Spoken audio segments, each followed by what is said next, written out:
Trump said he really represented something that was both very beautiful and very terrible at the same time. Actor Sylvester Stallone, famous as the star of the Rocky boxing movie franchise, and former world heavyweight boxing champion Lennox Lewis flanked Trump for the pardon in the Oval Office. This has been FPP Radio News. Online at fppradio.com.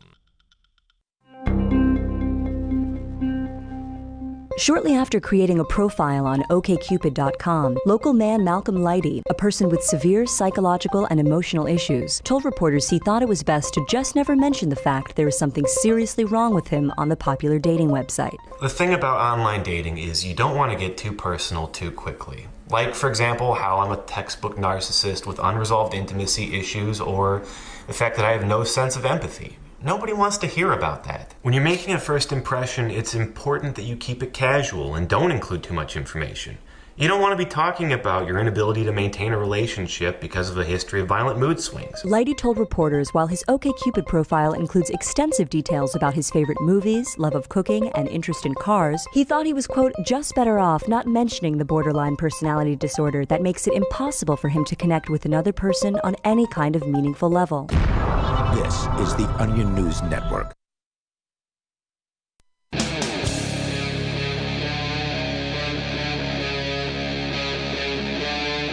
Free Talk Live.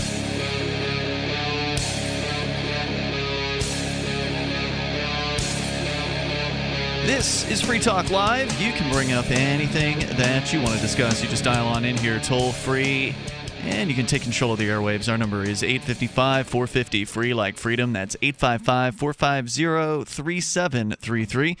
We've got Skype as well. Skype username here is lrn.fm. And in the studio with you tonight, it's Ian. And Chris. So we got some tech and gaming-related news that you brought in here tonight, Chris, that I found both of them to be pretty interesting stories.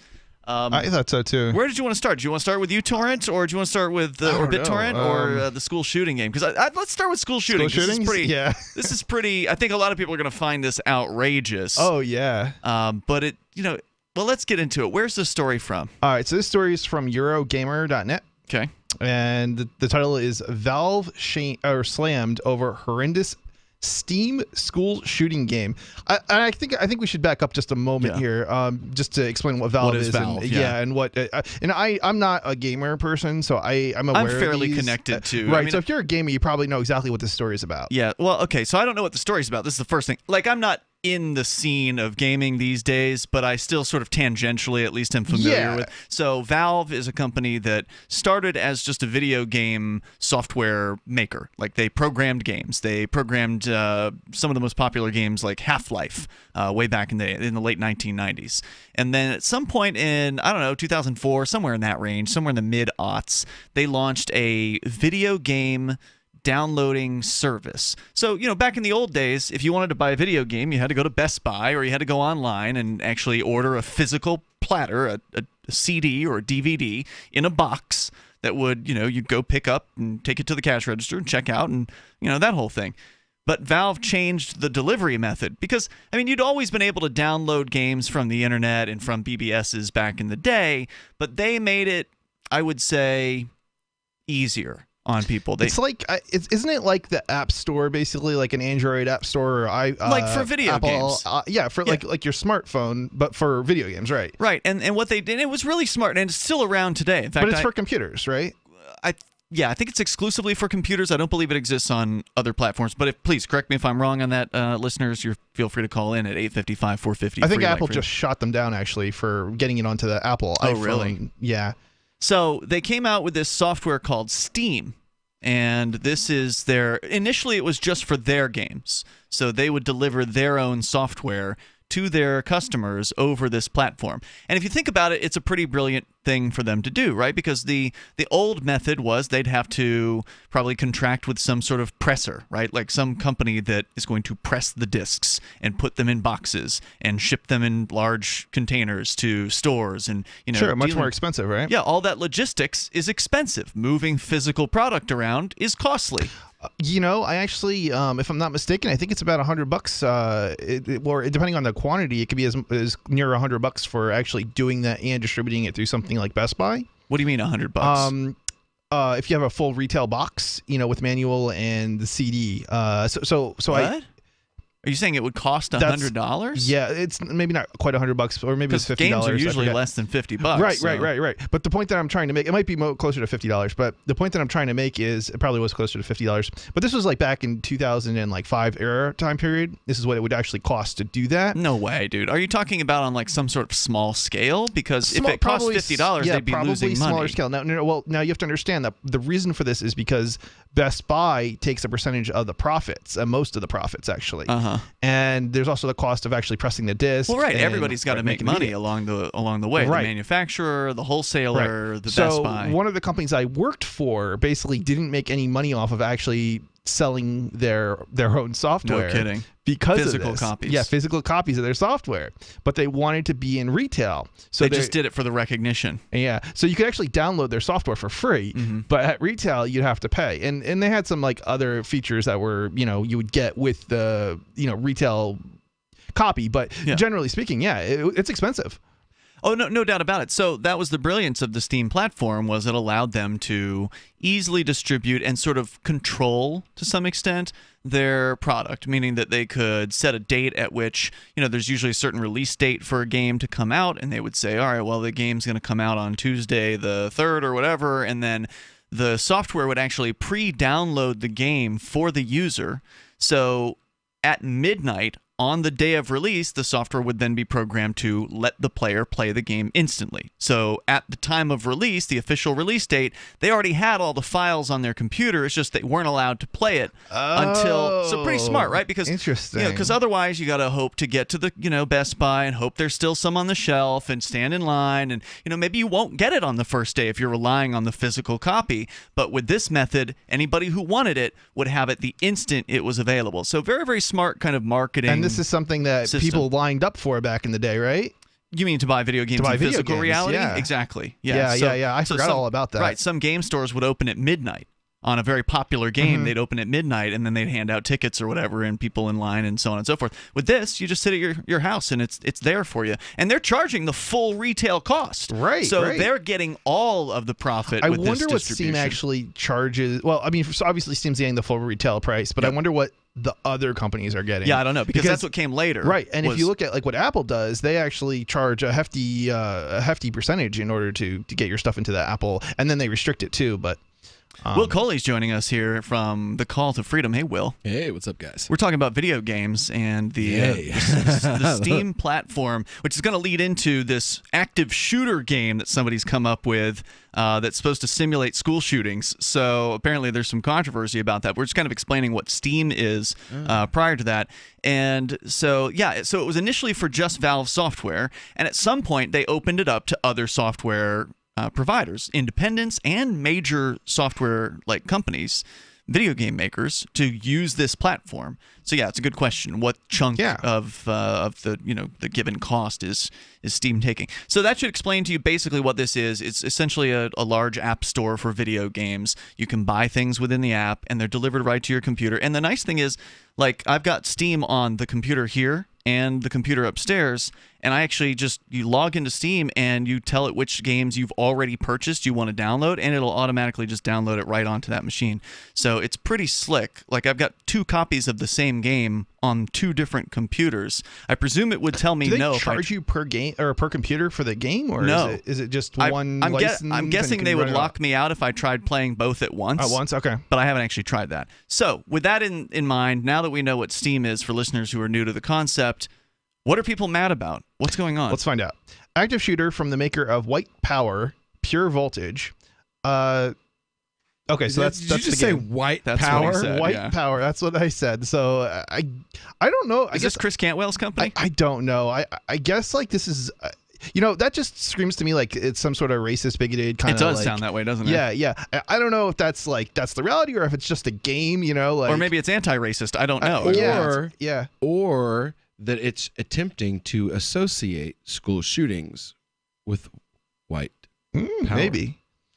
Just a week after But this was their previous game. The White Power game was their previous one. This one is different. This is Active Shooter. Oh, wait. So wait, you're right. The name of the game is Active Shooter. From the maker of White Power. So so that's not the name of the company. I'm thinking that's the name of the company. That's the name of another game that I guess that's popular. Ethnic Cleansing is the name of the White Power game. Oh wow. Wow, I'm amazed that people get away with this stuff. I mean, not that I would object to its existence or anything, but it's just like the society we live in. I'm surprised they're not like booed out of, all the places you can get a game like this, right? Just a week after the Santa Fe high school shooting in Texas that saw 10 people fatally shot and 13 others were wounded, Valve has come under fire for a Steam school shooting game that encourages you to hunt and destroy children. Active Shooter, which at the time of the publication is live on Steam and due for release on 6th of June. So this is a new game. Is described. So it hasn't even come out yet. Apparently not. Is described by its developer as a dynamic SWAT simulator. The idea is you're sent in to deal with a shooter at a school, but you can also play as the actual shooter gunning down school children. I'm surprised it took this long for a game like this to come out, because remember the Columbine game? Yeah. So let's talk about all that coming up here in a moment. The toll-free number here is 855-450-FREE like freedom. That's 855-450-3733. You can share your thoughts, take control of the airwaves. Free Talk Live. And not to mention the shedding, I would vacuum the carpet 3 times a week. Frodo was scratching all night long, bouncing on the side of the bed, keeping me awake the whole entire night from all the scratching and chewing. It kind of makes you neurotic. Does your dog itch, scratch, stink, or shed like crazy? Mounds and mounds of fur all over the place. Come to Dinovite for help. DINOVITE.com. If you want the dog to be healthy, you got to feed it something healthy. Dinovite is nutrition. The omega-3 fatty acids. Flaxseed, zinc, alfalfa. Our vitamins and enzymes replace the nutrients cooked out of most commercial dog foods. He gobbles it up. He's not up all night scratching. His shedding is minimal, and it is such a pleasure to have my calm, relaxed, non-shedding puppy back. And I have to thank Dinovite for that. Don't let your dog itch, scratch, stink, or shed like crazy. Come to Dinovite for help. 859-428-1000. 859-428-1000. DINOVITE.com. What's more profitable, running your business or doing bookkeeping? Doing your business, of course, but you want to keep your books so that you can maximize your tax savings, right? What if I told you that there's a person that's a bookkeeper, accountant, and law school graduate that's also a hardcore libertarian? My name is Melanie Johnson, and I hate the state. I will aggressively help you to minimize your tax exposure and maximize profits, all while staying within the law. Melanie's your best choice for your taxes and bookkeeping needs. Go to tax.freetalklive.com and check out our website, tax.freetalklive.com. Cryptocurrencies are successful because of good technology. The liberty-loving voluntarists who founded Zencash in 2017 took the best tech, like zero-knowledge anonymity and decentralized autonomous organizations, and are creating a secure platform for money, messages, and media that can be sent to anyone, anywhere in the world. Zencash is a cryptocurrency dedicated to peace, anonymity, and decentralization. Find out more at zencash.com. That's zencash.com. Never, ever send a follow-up email asking, "Did you get my email?" Email 101. If it didn't bounce back undeliverable, it got where you sent it. And avoid transmedia pestering, like calling to ask, "Did you get my email?" or emailing to say, "I left you a voicemail." If your emails and voicemails aren't being acknowledged, your problem isn't technology, it's technique. Is your message concise and understandable? Have you boiled it down to seem as relevant as possible to the recipient? In other words, is it the opposite of spam or junk mail? All of this really matters if you're a job seeker. But even if you're not, with money and attention so scarce now, effective communication skills have never been more important. For more tips, hit survivalspeech.com. I'm Holland Cook.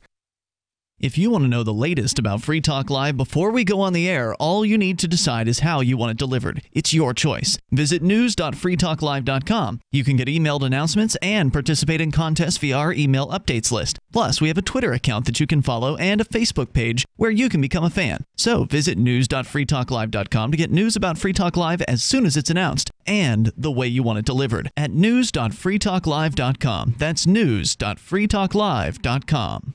So you've signed the Shire Society Declaration and are planning your move to New Hampshire to be around more liberty-oriented people. Next, sign up for the Shire Society Forum at forum.shiresociety.com. There are a bunch of people there who are already in the Shire, and they want to meet you. If you're already in the Shire physically, you should also come by the forums. Remember, not everyone uses Facebook. New people are signing up for the Shire Society Forum every month, so drop in and say hello at forum.shiresociety.com.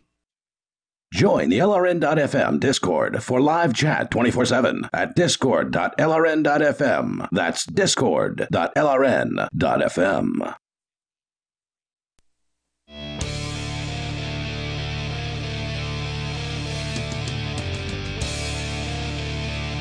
It's Free Talk Live. Dial toll-free to join us on the radio waves. You can take control of the airwaves here toll-free at 855-450. Free like freedom. That's 855-450-3733. We do have Skype at Skype username LRN.FM. And want to make sure you know about the Blink home security system. We've got one installed here at the studio. Mark Edge has one at his house. You can get your 3 Blink cams for way less than the other guys and get 15% off by using this URL. It's blinkprotect.com/FTL, like Free Talk Live. It's super easy to get this system set up. It's wireless. So you unbox it. You put the batteries in the cams, you put them where you want them, and you set it all up wirelessly via your Wi-Fi-enabled device of preference, maybe your tablet or your smartphone. It is super easy to do it and very shockingly affordable. Go to blinkprotect.com/FTL to get yours at 15% off. That's blinkprotect.com/FTL. We're talking about a game that all kinds of people apparently are all upset about, a new school shooter game called Active Shooter. And apparently, as you were describing, you can be the police, but you can also be the shooter. And that is what is making some people angry. They're demanding, apparently, that Valve pull the game from Steam before it's even released in about another, 2 weeks? June 6th. Sounds like? Yeah. Tell me more about that, Chris. So now an anti-gun violence charity has called on Valve to pull the game from Steam. We've asked Valve for comment, but it has yet to respond. You know what else is interesting is this is a Euro Gamer Net. So I'm assuming it's coming from Europe, and I know they quote UK in here, I think somewhere, and the BBC, but also it's not an issue like a European issue. It's a US issue, and they're kind of getting all over, the left about something that's in the United States, right? Like it's a very interesting perspective, you know what I mean? So you're saying that the people in Europe are mad about something that is happening here? Right. Basically? Yeah. It's just, it seems kind of bizarre to me, right? Like, I don't know. Well, they don't want, to try to view it from their perspective, they don't want games like this available, right? They would believe the mythology that video games cause violence. Yeah, Europe is like, it's kind of, Europe... Oh, sorry, Will. Go ahead. Europe's full of Tipper Gores, basically. There you go. Yeah, no, Europe is interesting because it's kind of the opposite of the United States. Where in the United States, we're okay with violence, we're anti-sex. Europe's the opposite. They're okay with sex, but they're anti-violence. Yeah. So, the developer of Active Shooter is called Revived Games, the publisher Acid. Revived Games credits include White Power, Pure Voltage, and Deb. By the way, I don't know if we said this on the air. The White Power, Pure Voltage... Has nothing to do with White Power. Right. From what we can tell, I just looked at the trailer for it. I looked at the game description. From what we can tell, they named it that just to get attention. Yeah. Because it doesn't seem to have anything to do with anything with racism. It's just it's supposed the weapon itself is supposed to be based on Tesla's so like lightning or something like that. So that's white lightning power. Yeah.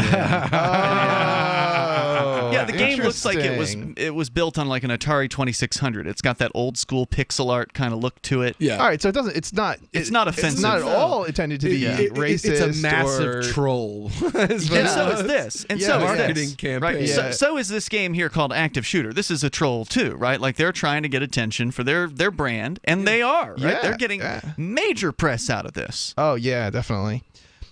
Yeah, so let's see here. It's just to me, it's hilarious because you're a big gamer. You play a lot of games. Yeah.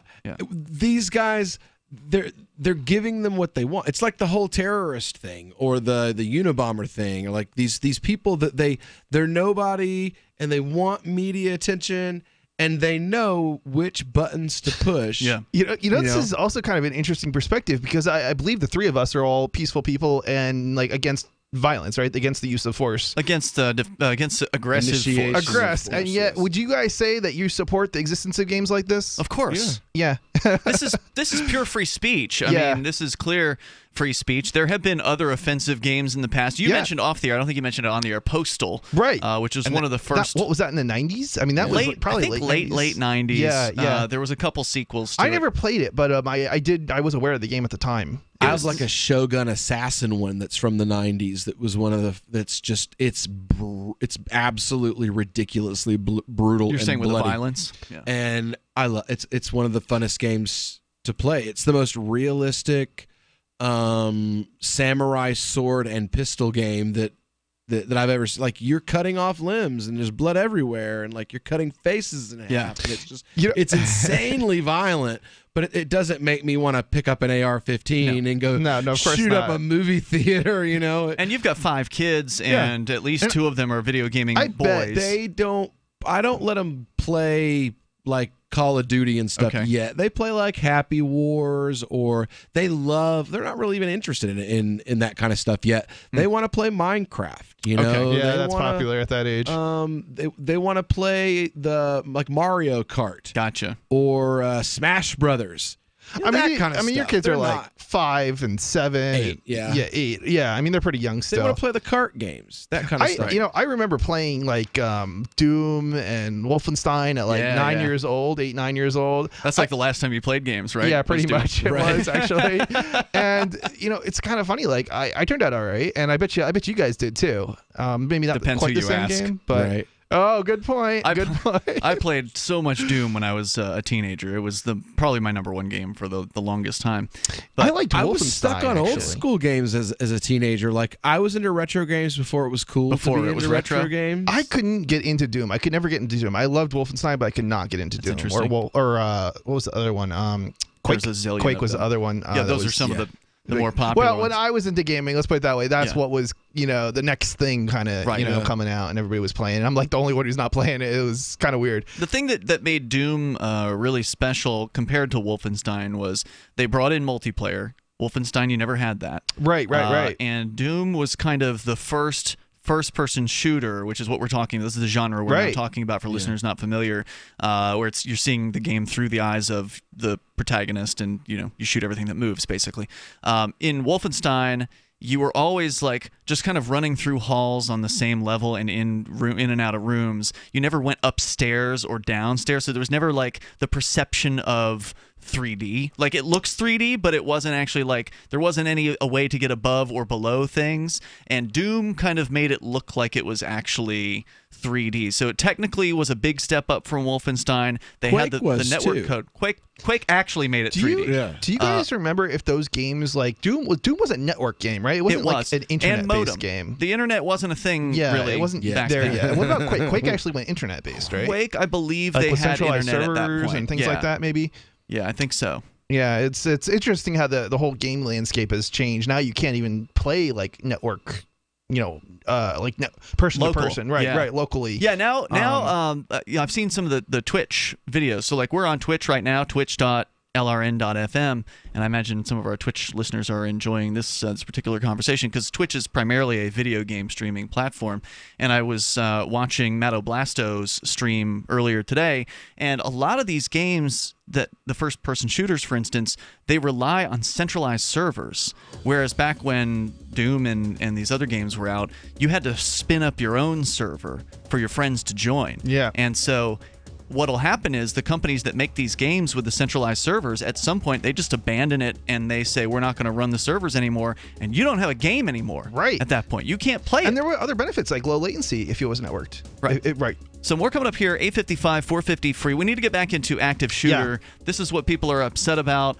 Why, though? It's Free Talk Live. Want revenge on the common housefly? Well, after 10,000 years, someone has finally come up with a better way. The Bug Assault, a miniaturized shotgun, which utilizes ordinary table salt as ammunition. Non-toxic and no batteries required. So much fun, you'll forget you have a wife and kids. $39.95 and free economy shipping. Use discount code GCN and get an extra 10% off your purchase at bugassault.com. Fire your fly swatter. Get your Bug Assault today. Healthcare reform is confusing, but whether it's finding an affordable insurance plan, keeping your doctor, or being able to afford needed prescriptions, navigating the healthcare system has become a challenge. Control your own healthcare costs and choices with Liberty HealthShare. Liberty HealthShare is not insurance. It is an association of self-pay patients who unite with like-minded people to share the cost of each other's medical needs. Neighbor helping neighbor. Learn more now by going to libertyoncall.org. That's libertyoncall.org.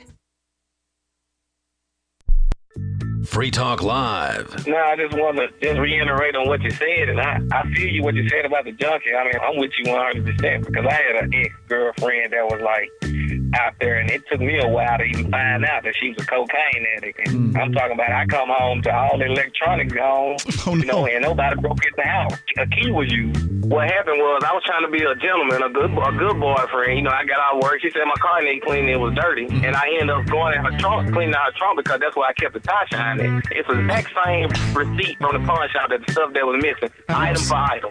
Busted. Wow. They had been to the pawn shop. What happened when you confronted her? She packed her stuff and said she's leaving because I don't trust her. So she gonna say she needs to leave. Right, it's your fault.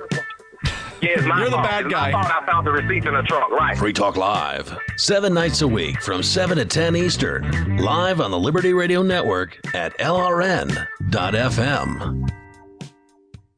The new 4th edition of Healing Our World, The Compassion of Libertarianism, will take your understanding of liberty to a deeper level and has over 1,300 updated references, new cartoons, and a foreword by Dr. Ron Paul. With discounts for multiple book purchases, the 4th edition of Healing Our World is a great gift for the liberals, pragmatists, environmentalists, and Christians in your life who think libertarianism is cold-hearted. Get yours today at healing.freetalklive.com and use promo code FTL for a $5 discount. Some of you asked, and now we've delivered. LRN.FM's live Keene, New Hampshire studio shows are now streamed in HD on Twitch. Visit our channel at twitch.lrn.fm and give it a follow. If you have Amazon Prime, you get 1 free subscription on Twitch. If you use it on our channel, Twitch will give LRN.FM a monthly piece of your Prime subscription cost. So please watch, follow, share, and subscribe to twitch.lrn.fm. That's twitch.lrn.fm.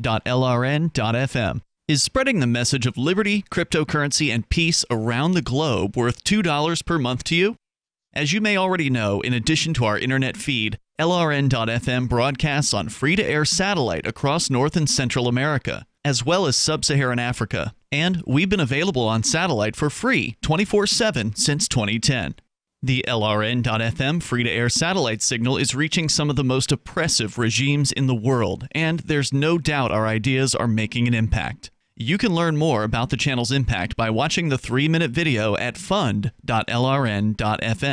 If you'd like to help free minds globally with our ideas of liberty, cryptocurrency, and peace, you can donate as little as $2 per month via fund.lrn.fm. You can help us continue and expand our satellite broadcast to multiple continents. Visit fund.lrn.fm today, and thank you for your help. Don't forget to share the link on social media. That's fund.lrn.fm. You're listening to the best liberty-oriented audio streamed around the clock, on the air, and online. This is the Liberty Radio Network at LRN.FM.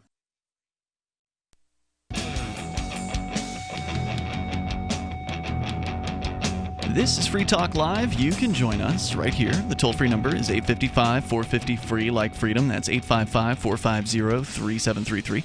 Our Skype username is LRN.FM, and we've also got the Discord on-air call-in line room over at discord.lrn.fm, which is a chat server, and there's a bunch of different rooms, and one of them is called Free Talk Live. But the call-in room is the one that's on the top of the list, so you can go there and interact with other Free Talk Live listeners and some of the hosts of the show as well, before, during, and after Free Talk Live over at discord.lrn.fm. Something else you ought to do if you're an entrepreneur type, if you've got a business, or maybe more than one business that you are into, and you want other liberty-minded folks to know about your business, you should have it listed over at liberty.menu. I mean, because there's really no reason not to. It's a beautiful site. It's easy to use. It's finally something that people have been asking for years is, where do I go to find liberty-friendly businesses? This is the place, and it's pretty new. It started about a year ago. It was actually during Fork Fest and Pork Fest of last year that this thing kicked off. Liberty.menu. You can go there. It's free to add your whatever it is you do to liberty.menu. You can also put events on there, as well as digital content. So if you're a digital content creator or events coordinator, or again, you just want to promote your business to other Liberty people, go to liberty.menu. It is, by the way, exclusively for individuals who reject the initiation of force and who agree to abide by the ethics of the non-aggression principle. Once again, it's liberty.menu. It's Ian, Will, and Chris in the studio here tonight. Chris, you're sharing a story with us from a Euro gaming site, but it's all over the place. PC Gamer, you search for Steam and active shooter in Google, and you'll see all kinds of stories about this. The Steam platform, probably the world's most popular video game delivery system out there for computers. Apparently, somebody's going to release on June 6th a game called Active Shooter that takes place in a school, and you can be either a SWAT team member or the actual shooter slaughtering civilians and presumably school children. In the clip that I saw... Yeah, that's what it said. Yeah, it said school children. In the trailer that I saw, at least on Steam, I was watching it during one of the breaks, it didn't show the slaughtering of the children. It showed just this person gunning down cops and what appeared to be like school teachers and that sort of thing. But so people are upset. You had more that you wanted to say on this. Yeah, I just think the response, some of the stuff that's being said about the response is just kind of hilarious. I mean, the response from not murdering kids or anything, but the reaction that people are having to this game's existence. Right, because Steam hasn't spoken, or Valve, the company that runs Steam, has not apparently commented. Not. Okay. A spokesperson for Intertrust told the BBC it's very bad taste. Or I'm sorry, it's in very bad taste. There have been 22 school shootings in the U.S. Welcome to gaming. There's all kinds of games right? with bad taste. U.S. since the beginning of the year. It is horrendous. Why would anybody think it's a good idea to market something that violent like that and be completely insensitive to the deaths of so many children? We're appalled at the game. We're appalled that the game is being marketed. I'm just interrupt you here for a moment. Is it also insensitive to allow a player to play as Darth Vader in the Star Wars games? I mean, because this game allows you to play both sides. I think people don't understand what the word game means. It means for fun. It doesn't mean people are not going out there and I mean, there are some, but they're not like sane types, right? You know, they're crazy. They've got other issues that are the main factor. It's not the games that are the problem. Well, this is nothing new. I don't know why everybody's so triggered about this. I mean, I remember there used to be a game where you shot Britney Spears. You know, and that was the game. Like you shoot. There's Britney Spears. They fall out of the sky, and you have a shotgun that shoots turds, and you shoot Britney Spears with a turd shotgun, and like it was a game. It's just a fun game, and it lasted like a day, right? Like there's no. You remember was this a gerbil or a squirrel in a blender or something like that? It wasn't real. It was a cartoon. Okay, but that website had all kinds of lowbrow, tasteless, kind of I know over what you're the thinking top. about. Newgrounds. Newgrounds was a site where you would see that kind of stuff, where they would take flash animations. And they would just make the most. Usually, it was made by teenage boys who have nothing but a bunch of time on their hands and are super creative and talented. And this site has been around for a long time, and weren't shooting up schools because they had things to put their focus into. Their creative energies. Well, because if you do that now, you don't have to shoot the school up. Yeah. What you do is you put your creative energy into that, and then somebody finds out about it, and then in everybody should be a snitch culture that we live in, somebody rats the kid out. He might want to shoot a building up or something, and then he gets thrown in jail anyway, even though he was just some kid trying to be creative. And you know what's interesting is these types of games actually give kids an opportunity to express their discontent for the public school system. Sure. I mean, it is an outlet. If we don't have that, it's maybe that's the problem. Is they don't like the fact that it will be popular. I think it's actually they're creating their own problem. I think you're right, and I think you have a point. There's been studies in Europe in regards to I think pornography, when they outlawed pornography in I forget what country it was. I don't know if it was. I think it might have been like Denmark or something like that. Wow. They outlawed pornorography and rapes. No. They legalized pornography. And rapes fell. Went down. Yeah, and then they legalized it again. Rapes went, they went up, and then they did it the exact thing again, and again they fell. Yeah. So like it's like very like it's cause versus causation, but still it seems pretty clear that it's probably the case that you may not want to pull away people's outlets who are discontent with the system.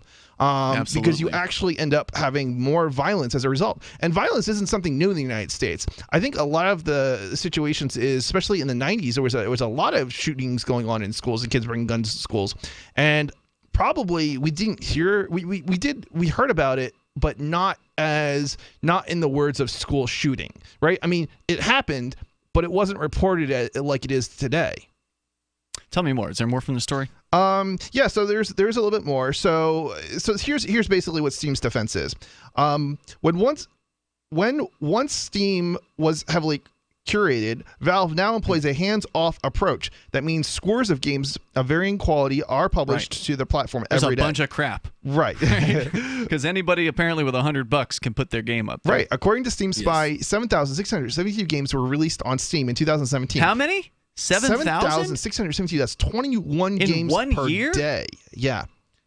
Wow. It's a lot. Anyone can publish games on Steam through the Steam Direct program for $100 recoupable publishing fee per game. Huh.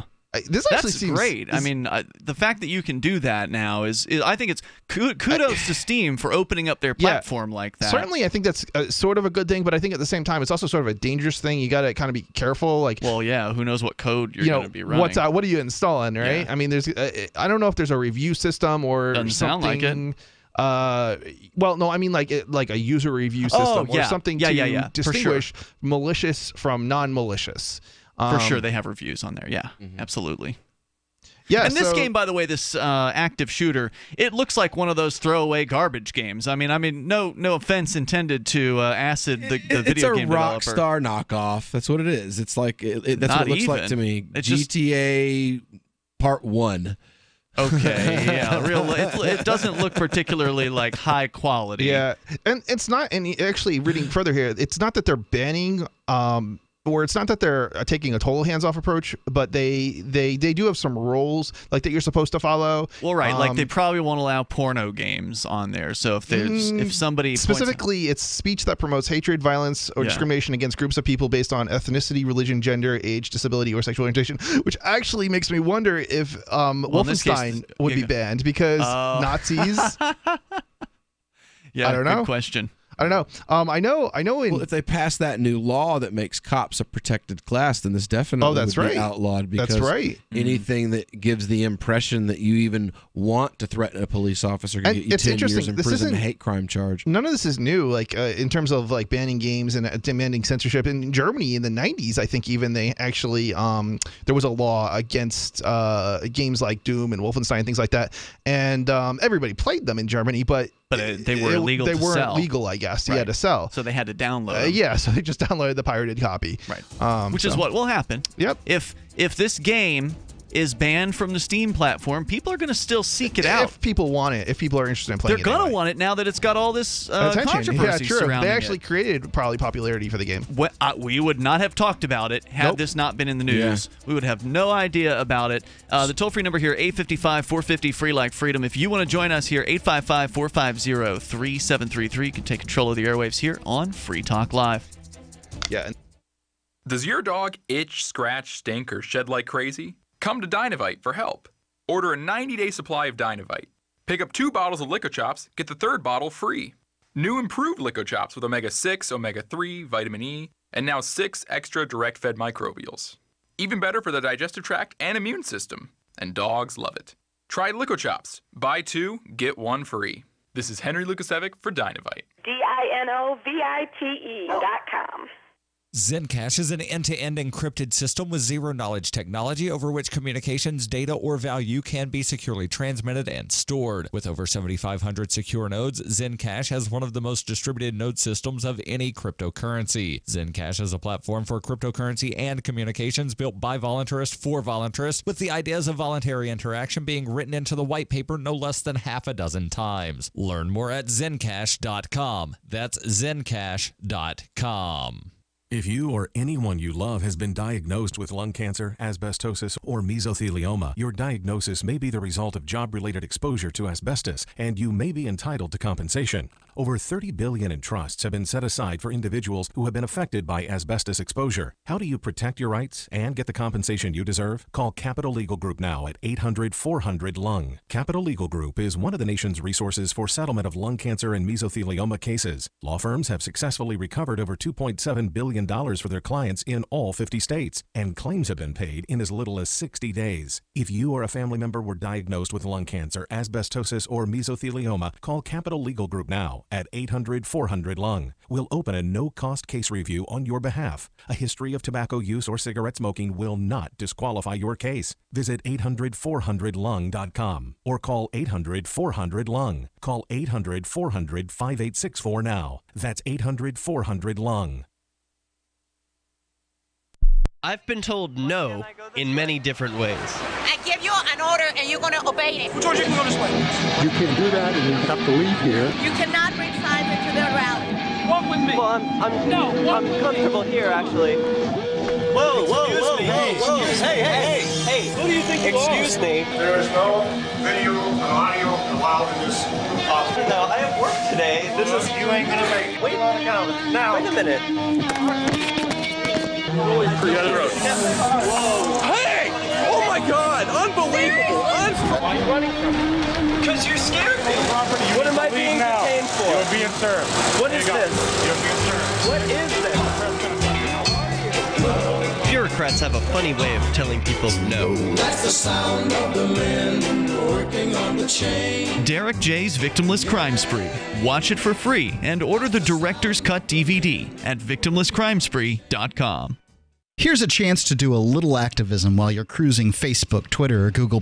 Between the LOL cats, the recipes, the hot girls, and the inspirational sunrise memes, Free Talk Live's posts pass by your newsfeed. Like them, comment. It gives us more exposure. If you don't see our posts, click like at facebook.freetalklive.com and then hover over it to click Get Notifications. It's an easy way to spread the ideas of liberty a bit further. I know you're busy, but you can spare that tenth of a calorie it takes to click on something. facebook.freetalklive.com. Cell 411 is a free app for Android and iOS that replaces government-controlled 911. Cell 411 allows you to preset a group of friends or private organizations to show up at any emergency. Cell 411 is a nightmare for the state because it proves their so-called services aren't needed. Cell 411 has had thousands of installs, and of course it's covered by the BIPCOT no government license. Cell 411 because your friends won't shoot you when you're in trouble. Without the government, who would build the emergency services? You and Cell 411. Get it today at getcell411.com.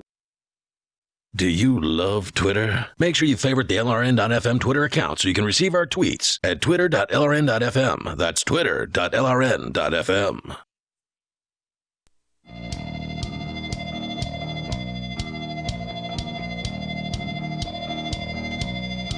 This is Free Talk Live. Dial toll free and join us if you would like. The number here is 855-450-FREE like freedom. That's 855-450-3733. Our Skype username is lrn.fm. We've been talking about video game controversy with a game called Active Shooter, slated for release in early June on the Steam platform. Some people are really mad about it because it allows the gamer to portray the role of an active shooter at a high school or wherever it takes place, middle school or something like that, some kind of government school where you can gun down classmates and teachers and SWAT team members. But you can also play on the SWAT team as well. Of course, that's not getting all the coverage. It's the fact that you can be the shooter. And I don't know if I mentioned this on the air, but it strikes me to bring up the Playing Columbine movie. I was actually one of the people who was in this film by Danny Ladonne, who was the director of Playing Columbine, which was a documentary about him making a video game about the Columbine Massacre. It's called Super Columbine Massacre RPG. Huh. And so if anybody who's ever played a role-playing game from the 1990s, the Japanese role-playing game, with like the kind of the cutesy little characters, and you get the overhead perspective, and you walk around a map or whatever. Well, he did that with the characters from real life Columbine, Dylan Klebold, Eric Harris, and he made a Super Columbine Massacre RPG, which of course this was 20 years ago when he did this, and he got all kinds of the same sort of uproar, the same controversy, the same anger from people that he dared to create a video game about this. Which, again, it's all freedom of speech. That's what we're talking about here. You know who's going to be punished for it? It's the kids who actually like bring it to school or whatever, or they even just nowadays probably if somebody even just finds out that they've played the game, they're going to get punished. They could. Yeah, it's so ridiculous. The schools are more ridiculous now than they've ever been. They were ridiculous in the 90s. They had the whole zero tolerance thing. That's when it started. Was in, I think, the late 90s. Let's go to the phones here. You can call in about anything you want. Gene is the Christian Anarchist. He's on the line on Discord. Hello, Gene. I wanted to revisit. I believe it or not, I'm driving across country in this crazy holiday traffic, and so I'm going to talk about truckers again. And I meant to recap just briefly. I called the other day about truckers doing this rolling roadblock thing, which is very, very ineffective for traffic. It's very rude, and it's basically them trying to enforce their rules on other drivers. Now, a trucker called in and said, a guy called in and he explained it. And said, well, we got to shift 18 gears and yada, yada, yada. And you know what? I'm sorry. That's terrible inconvenience for you truckers that you're going to have to shift through those gears. Well, I mean, hold on. He doesn't have the right. It made sense. He doesn't have the right to inconvenience everybody else so that they don't have to shift. Well, I mean, it makes sense, Gene, if you care about, road safety. I mean, you don't want an 18-wheeler careening into the back of somebody's car because they, cut right in front of them. And they have to slam on the brakes, and they've got all that momentum behind them. It takes them time to slow down. Well, that and people who drive four-wheelers. Don't try and make this a safety issue because they don't do it for safety. They're doing it just because they want to feel like enforcing. People who drive four-wheelers drive like idiots. I'm sorry. If you drive a regular car around, there are all kinds of people drive like idiots. That's not a reason for you to do things to other people. I have seen. What are they doing to you, though? I don't know. Like, this seems like they slow you down and make it so that you can't make progress. Okay, so these roads are like public roads, right? Yes. Yeah, but they don't have the right to inconvenience others. Now, so what he's mad about, you weren't tuned in yesterday.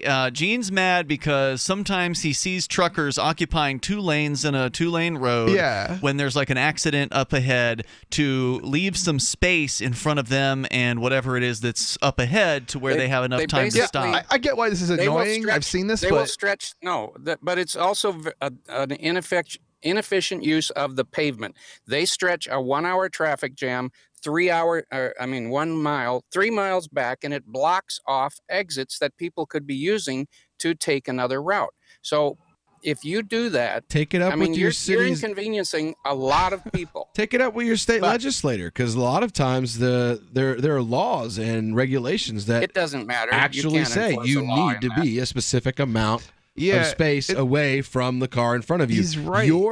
Your but driving test is not the same. Not 100 yards. You don't have to be 100 yards away from the car in front of you, which is what they do. You look at them when they're on the freeway. If I'm on the other side of the road and there's a traffic jam over there, I'm watching these guys. They're stretching it out sometimes 1/8 of a mile of bare pavement in a traffic jam.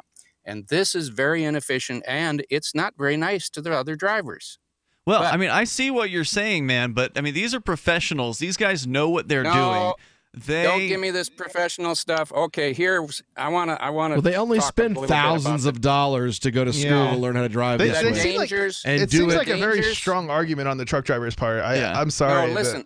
I worked as a lumper for a truck driver and rode around the country with a truck driver for almost a year. And people who drive cars drive like complete and total idiots. Oh, yeah. I don't think anybody's going to disagree with that. I've seen on the Blue Ridge, coming off of the Blue Ridge Mountains, I've seen a car in the snow pull directly in front of a tractor trailer on as we go down to one lane and then slam on its brakes.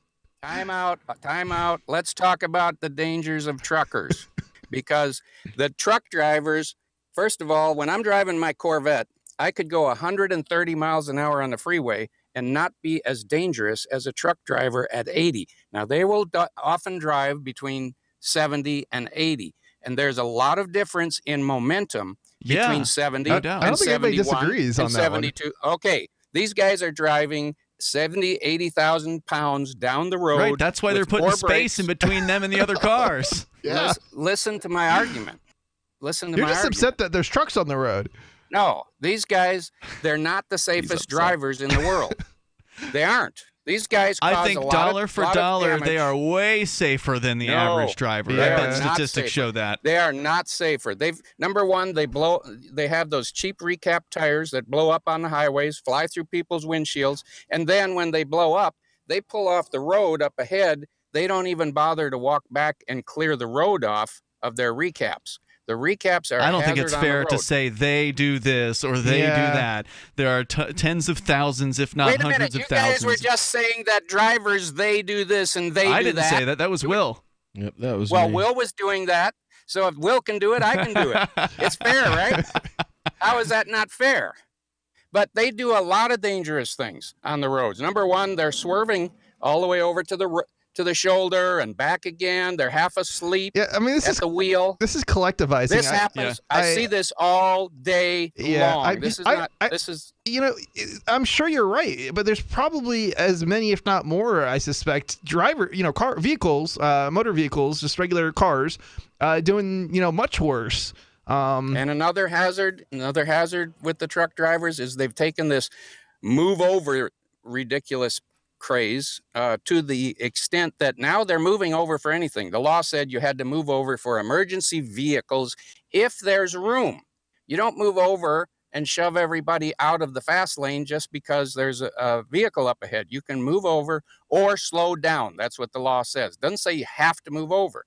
So these guys are moving over for derelict cars. The law for a person driving a four-wheeler is different than the law a person driving an 18-wheeler. Are you talking about an 18-wheeler? Are you talking about a four-wheeler or 18-wheeler? A four-wheeler is a person driving a car or a pickup truck. A civilian vehicle is referred to by truck drivers as a four-wheeler. The laws are different. They still don't have to move over if there's no room to move over. They don't have to force people out of the way in order to move over. And they're moving over for vehicles that they don't need to move over for, such as derelict cars that have an orange sticker on them that obviously have been there for a week. There's no reason to move over for a derelict car. Except for to make sure that you don't hit it. Man, Gene, you sound like you got some serious road rage, dude. Hey, I've been driving all day in this crazy traffic. And maybe you should take a break. What do you do for a living? Do you like drive a lot for a living? No, I'm a professional hitman. Wow. No, he works at his wife's medical office. Okay. So the ATA, American Trucking Association, in a report from 2013, University of Michigan Transportation Research Institute, a leader in truck-related crash research, says the ATA studied 8,309 fatal car-truck crashes to determine who was at fault. Guess what? 81% of the time, car drivers were assigned the fault versus 27% of the time for truck drivers. They wouldn't have any bias in that on that thing, would they? I believe it, dude. Thanks for the call tonight, Gene. Drive safe. Toll-free number here, 855-450, free like freedom. That's 855-450-3733. You talk to any trucker, they'll tell you that people driving cars suck at it. Four-wheel drivers are crazy people, yes. Yeah, there's a lot of crazies out there. So they've got to compensate. These truckers have to compensate. It's hard. I've been in a car accident in a big rig before. It's about time something new came along for better selling and buying online. And I found it. What now, Marge? It's buysellmakeoffer.com. Never heard of it. It's a brand new company. That's why you've never heard of it. It's the newest and best way to sell any products online. I did all the research. Sell my car? Yes. Our home? Yep. My golf bag? Your golf clubs. All of them. How about your purse collection hoard? Hey, now. You said any product. Right. I did. we get 30 days free. Really? Packages starting from only $9.95. And buysellmakeoffer.com will never charge item fees ever. Never. And this is cool. Listen to this. You can even use Skype or video to show your items. That's cool. Yes. All we have to do is go to the website, sign up, and then load our stuff to sell. I love this site. Buysellmakeoffer.com. Buysellmakeoffer.com. You got it? Buysellmakeoffer.com. Buysellmakeoffer.com. Better selling, better buying. We've all heard about blockchain assets like Dogecoin, Ether, and Ripple. Bitcoin isn't the only player in the blockchain game any longer. And for those of us wondering how to get our hands on these digital assets, finally, there's a solution. Shapeshift.io allows you to buy and sell between your digital assets and Bitcoin instantly between your own digital wallets. I've used it with ease. Shapeshift.io. There's no account or email address needed. You send them the crypto you want to sell. They send back the crypto you want to buy. It's that easy. Shapeshift.io.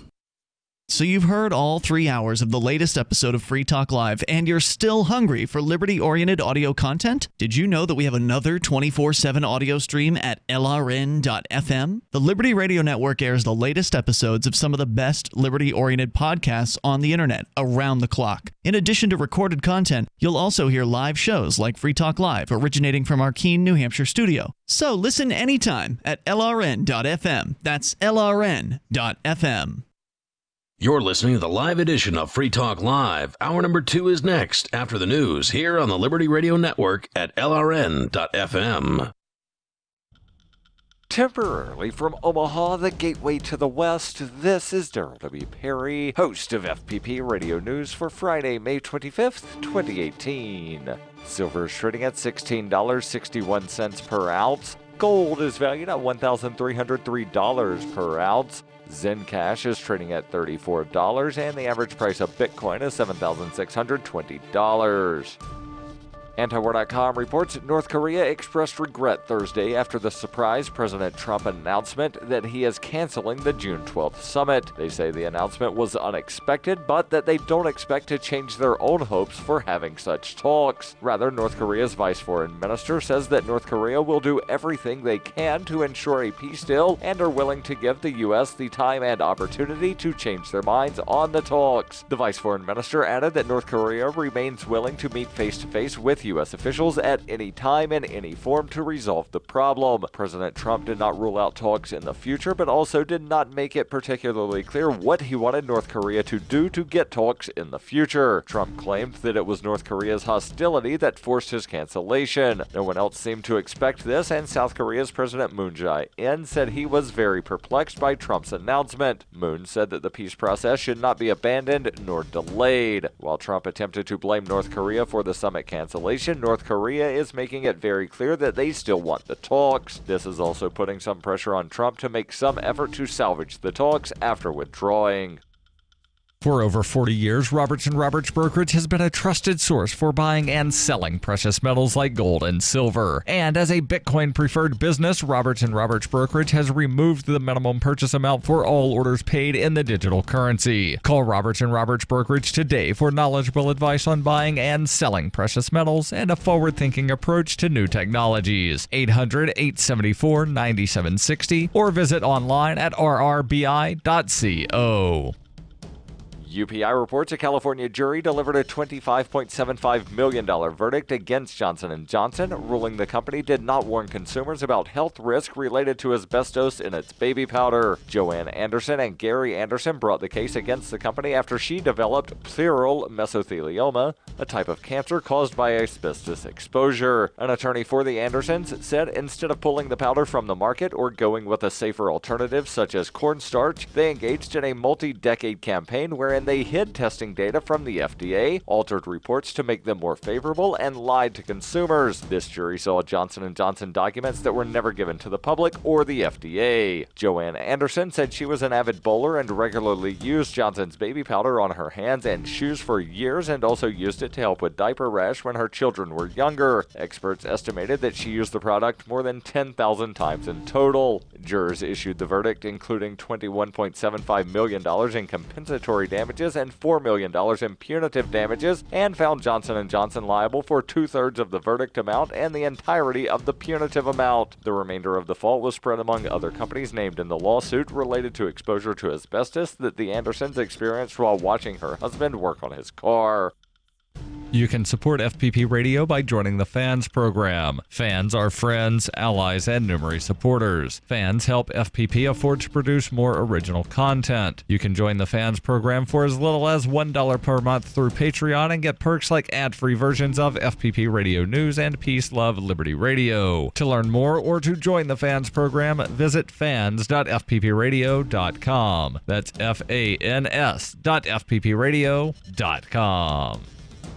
Reuters reports President Donald Trump on Thursday issued a posthumous pardon to boxer Jack Johnson, the first African-American heavyweight champion who was imprisoned a century ago due to his relationship with a white woman. Trump said, "I believe Jack Johnson is a worthy person to receive a pardon to correct a wrong in our history." In a case that came to symbolize racial injustice, Johnson was arrested in 1912 for violating the Mann Act with Lucille Cameron, who later became his wife. The law was passed 2 years earlier and made it a crime to take a woman across state lines for immoral purposes. Jack Johnson died in 1946. In signing the pardon, President Trump cited tremendous racial tension during the time Johnson was champion. Trump said he really represented something that was both very beautiful and very terrible at the same time. Actor Sylvester Stallone, famous as the star of the Rocky boxing movie franchise, and former world heavyweight boxing champion Lennox Lewis flanked Trump for the pardon in the Oval Office.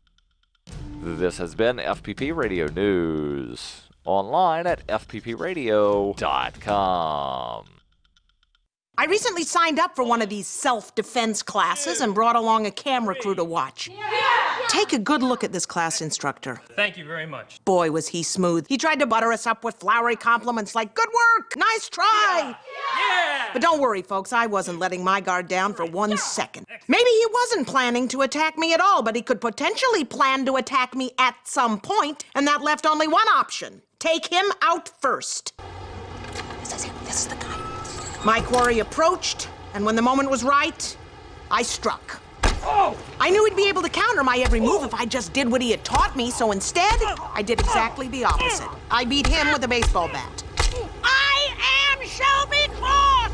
Do not ever attack me! Now, folks, I acknowledge that this man may have never been a threat, but a potential threat is just as dangerous as a real one. I don't play games with my life, and neither should you, and that's it. This is the Onion News Network.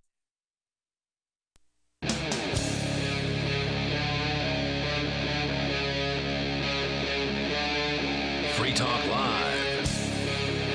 Free Talk Live. You dial toll free, take control of the airwaves here, bring up whatever is on your mind. Our number is 855-450-FREE, like freedom, 855-450-3733. Coming up is New York City going to be banning straws next. Will's got that story on the way. Also, Chris is here with us from thinkpenguin.com. You actually had a great court victory that we should talk about now that the video is officially has been released today. And also on the way, Utorrent is under fire by an attorney general in the United States. We'll tell you what that's all about as well. But first, we go to the phones to the fun. It's Tom in New Hampshire. Tom, you're on Free Talk Live, listening online. Go ahead. Did you know that the Dominican Republic was invaded by the United States in 1916 and again in 1965? No, I didn't know that. Before my time. And in 1916, this kid, a 16-year-old lad named Gregorio Guisbert, living in San Pedro de Macorís, heard that the Marines were invading his country. So he decided to go take a hike on down to the waterfront, and guess what happened? They killed him. No. No. Can I help you? Yeah. Which one of these guys is the boss? Oh, right this way, young man. I'll show you. Hey, Commander, this kid wants to know which one of us is the boss. This guy here, he's our boss. And then the kid pulled out a revolver and shot the commander dead, and shot and wounded various other officers, and was able to run through the piers and get away. And all the hail of gunfire and all the confusion, he made it all the way across the country to Monte Cristi, where the spies tracked him down and captured him. He was sentenced to die, and that got commuted to life in prison. And then in 1924, the Dominicans kicked out the United States and set the guy free. And, you know, this is one of those stories they don't teach you in U.S. history class in the government-run indoctrination centers. You know, that is so messed up. I mean, there was a war and an invading enemy, and that's a soldier situation. Like, how can you be held accountable for killing a soldier in a war situation like that? Well, it was the U.S. that put him in prison. He wasn't in uniform or as one of the Dominican soldiers. But the other thing that's is so ridiculous. That, you know, when I was taking U.S. history at a government-run indoctrination center in 11th grade as required by the bureaucrats, I was a 16-year-old boy. And, you know, they didn't teach us 16-year-old boys all about what this guy was able to do to the Marines. Gee, I wonder why not. Because they didn't want people to know about that tactic? Maybe. Which, of course, Vietnam was known for using women and children against the United States military, and they finally got wise to that particular tactic after a certain amount of time, I imagine. Oh, yeah. So, anyway, that's a lot of people don't know that the United States invaded in 1916, again in 1965, because they elected, the Dominicans had the nerve to elect a guy who had certain Marxist leanings, and he wouldn't do exactly what. I mean, he said that everybody has a right to a job, and that workers have a right to the earnings of the company that they're working for, which is, the reason there's so much popularity for that kind of thing is because people are comparing it against crony capitalism instead of comparing it against libertopia. Tom, thanks for the call tonight. Appreciate it. Toll-free number here, 855-450, free like freedom. That's 855-450-3733. So, Chris, you had a real big victory this year in the form of 2 parking tickets that you won because you actually bothered to take them to court. I did. This actually happened not quite 2 months ago, but a good month and a half at least, I think, has transpired. I think it was the 9th of April. It was, so the trial was, right? Correct. And then how long was it before I actually got to the trial? It was like 4 or 5, maybe 6 months even? I believe you told me you got the tickets in December. I could be wrong about that, but yeah, that might be about right. That's what I reported. It might have been like October, December, something like that. You received 2 tickets while you were downtown in Keene, New Hampshire, and you got 1 ticket. And as I understand it, you went into the parking department immediately upon receipt, rather than like taking it home and waiting a few weeks or whatever and then going and challenging it. You went right in then. I did. Within the hour, I was in there, and so what I actually did for about an hour was I followed the parking meter attendant around, and I was filming her. Was this before or after you got ticketed? This was before I went in to fight the ticket. So you received the ticket. I received the ticket on the car, on the dash windshield, and then you proceeded to do what we might call Robin Hooding, to plug meters with coins. Yes, exactly. So I did this after she put the ticket on. I thought it was a great opportunity. I had my camera with me. I'm like, you know what? I might as well go and help other people out. Yeah. And so I did that. I actually have video of that. Not that it's been published, but yeah, and so it might have been useful, maybe, possibly. I mean, it might have been useful actually in the case, but I didn't actually submit it like as evidence or anything. I don't think it would have helped your case. It may not have, and maybe partially why I didn't bother. But no, I mean, so some of what I was saying in the case was, well, I would have caught her in a lie. Because there was things that when Linda went up to testify, and this is the parking meter enforcer, she lied about certain aspects of different things.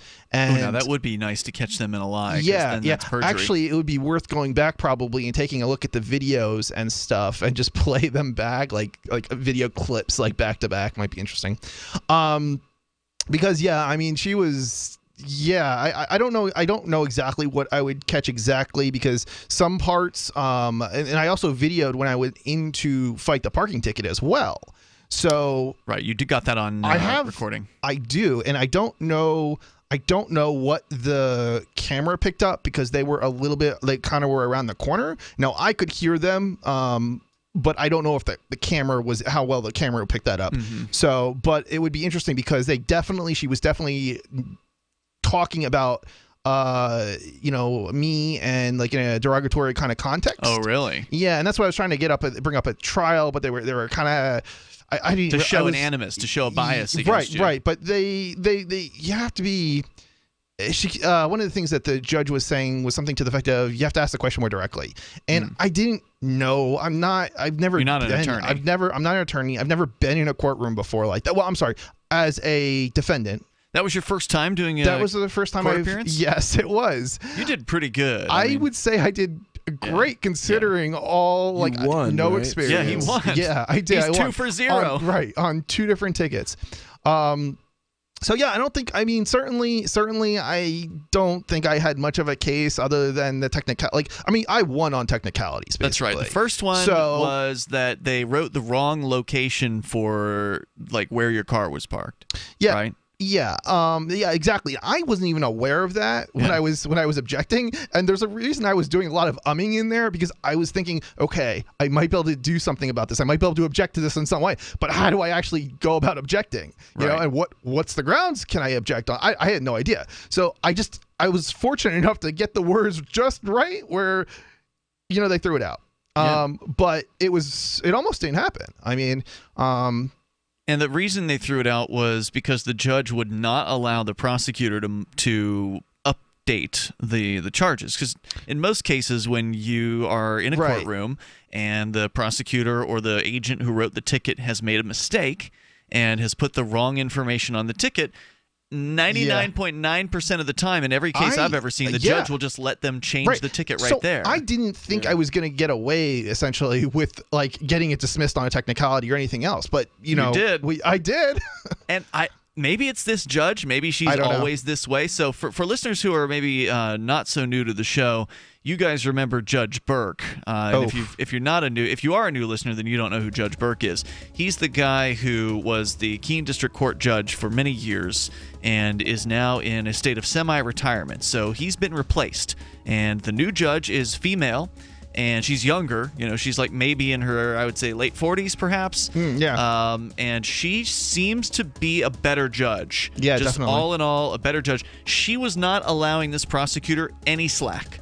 And we'll continue here. The video, by the way, is up right now at freekeene.com if you want to see it. What's more profitable, running your business or doing bookkeeping? Doing your business, of course, but you want to keep your books so that you can maximize your tax savings, right? What if I told you that there's a person that's a bookkeeper, accountant, and law school graduate that's also a hardcore libertarian? My name is Melanie Johnson, and I hate the state. I will aggressively help you to minimize your tax exposure and maximize profits, all while staying within the law. Melanie's your best choice for your taxes and bookkeeping needs. Go to tax.freetalklive.com and check out our website, tax.freetalklive.com. Imagine this is you. You're working late when you get an alert on your smartphone. Your motion-activated Blink security camera picked up something at home. You pop open your Blink app and see the silhouette of a man peering through your kitchen window. The job of a home security system is to help stop crime. Get 3 Blink cams for way less than the other guys, plus an extra 15% off. Visit blinkprotect.com/FTL, like Free Talk Live. Blinkprotect.com/FTL to save 15%.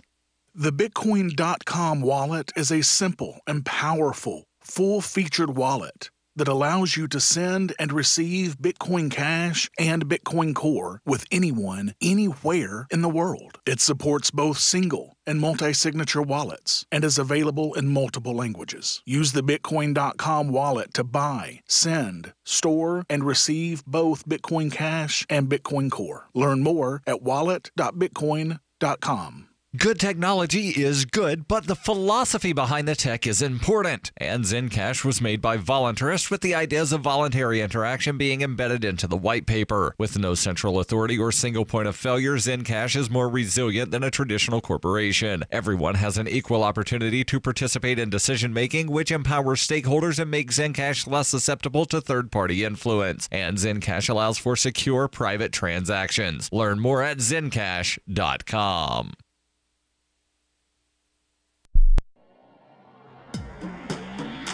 Free Press Publications is an independent, alternative media and publishing company founded in June 2009 with the mission of ensuring a free press for the freedom movement and is committed to spreading the message of peace, freedom, love, and liberty. FPP also gives new authors an avenue for publishing freedom-oriented material. FPP brings you daily news and commentary on the website fpp.cc, as well as a daily 5-minute newscast, FPP Radio News, and weekly news, views, and commentary in the FPP Freedom Minute and Peace, Love, Liberty Radio at fppradio.com, and the monthly newspaper FPP News at news.fpp.cc. Find FPP online at fpp.cc. That's fpp.cc, as in Creative Commons. LRN.FM is proud to announce our official listening apps for Android and iOS devices. Now you can easily tune into our streams anywhere, anytime on your smartphone or tablet. Just visit apps.lrn.fm or search for LRN.FM in the Android or Apple app stores. Please download, rate us 5 stars, then share the link on your social media and let your friends and family know how you're listening to LRN.FM. Download it now, free at apps.lrn.fm. When you hear the word lobbyist, you probably think about greedy corporations, but not all lobbyists are the same. Some are fighting for the freedoms you hold dear. Liberty Lobby LLC is doing just that in New Hampshire, working hard to represent you, not some special interest group. You can help by going to libertylobby.info, where your contribution will give us the tools we need to ensure that your voice is heard. Visit libertylobby.info today to find out more. You can put the Liberty Radio Network on the air in your area. Visit broadcast.lrn.fm to learn how. Broadcast.lrn.fm.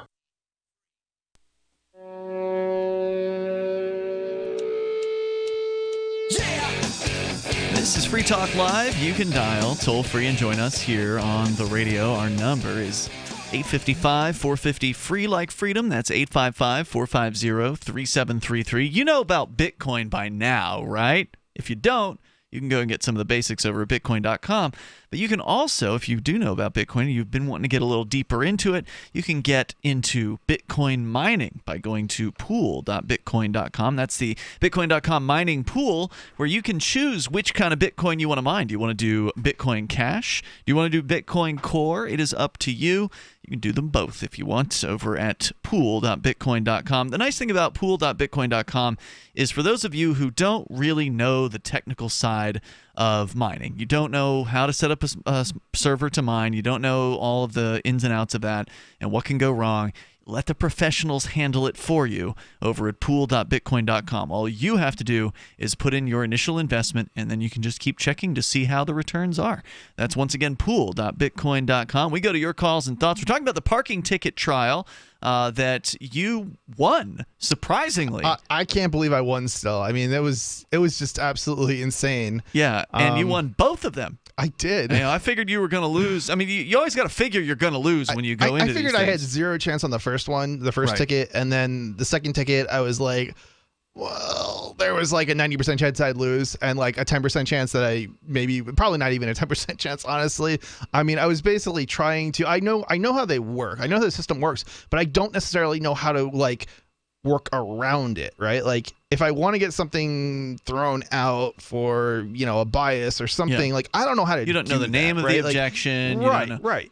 So the nice thing is, if you're not an attorney, that the judges, at least around here, don't expect you to know all of that. Yeah, and they do kind of give you some level of leeway. Oh, I definitely had leeway. And in this there case, was no question about it. Yeah, in this case, this judge was actually giving you all the leeway and being a stickler against the prosecutor, who she did not let that prosecutor slide at all. And every other judge I've ever seen would always allow a prosecutor to what they call amend a complaint. She made her do her job. Well, she made her do her job by saying next time you get it right. basically, because we're not going to let you off on this these mistakes this time, and you got them both tossed. We'll get back to some of what happened there. And again, the full trial video is available right now at freekeen.com via the YouTube channel there. Vernon is with us, though, in New Orleans first. Golly, y'all make these parking ticket trials sound just like an O.J. Simpson thing. It's so much fun to listen to Free Talk Live. So if it wasn't thrown out on a technicality, then you would have been guilty, right? Allegedly. Yeah. Allegedly, I don't know. I mean, I guess allegedly, because they never proved it, right? Right. So my man didn't do nothing.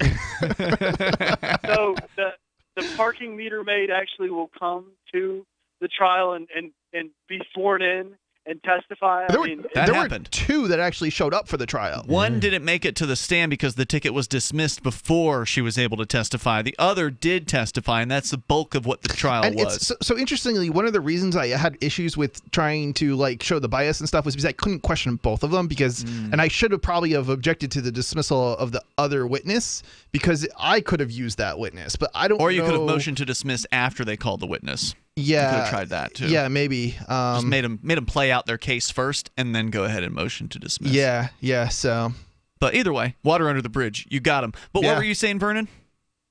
What was I saying? That's a good question. I don't know. Something about Keene parking tickets. Yeah. So most places, don't you just submit it in writing, or you submit your appeal in writing, or maybe you just go in front of a judge and then they kind of just look at the photos and just kind of make the determination. Are you thinking of Massachusetts, maybe? A full trial in Keene.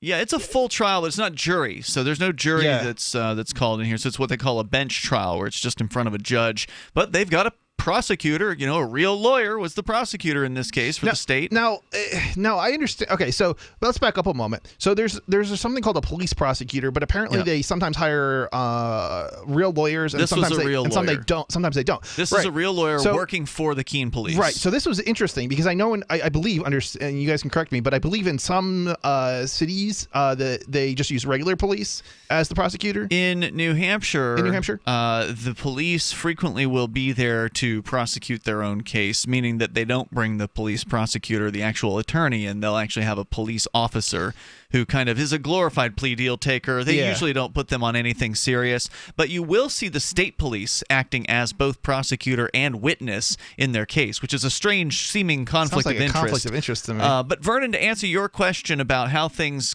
tend to go in other states, I have very limited trial experience in other places. The rules tend to be different in each state, so it's hard for me to really say what one thing it can happen. But I do know this. I was in Florida, and a friend of mine had a DUI hearing that he had to attend, and so since I was there, I went to show support for him, and not that I support drunk driving, but just to support my friend. You don't promote drunk driving, right? Right. I don't support drunk driving either, nor do I promote it. But fair enough. I was there to sort of see the system and kind of be there to support him. And what I learned was that they actually charge you court costs.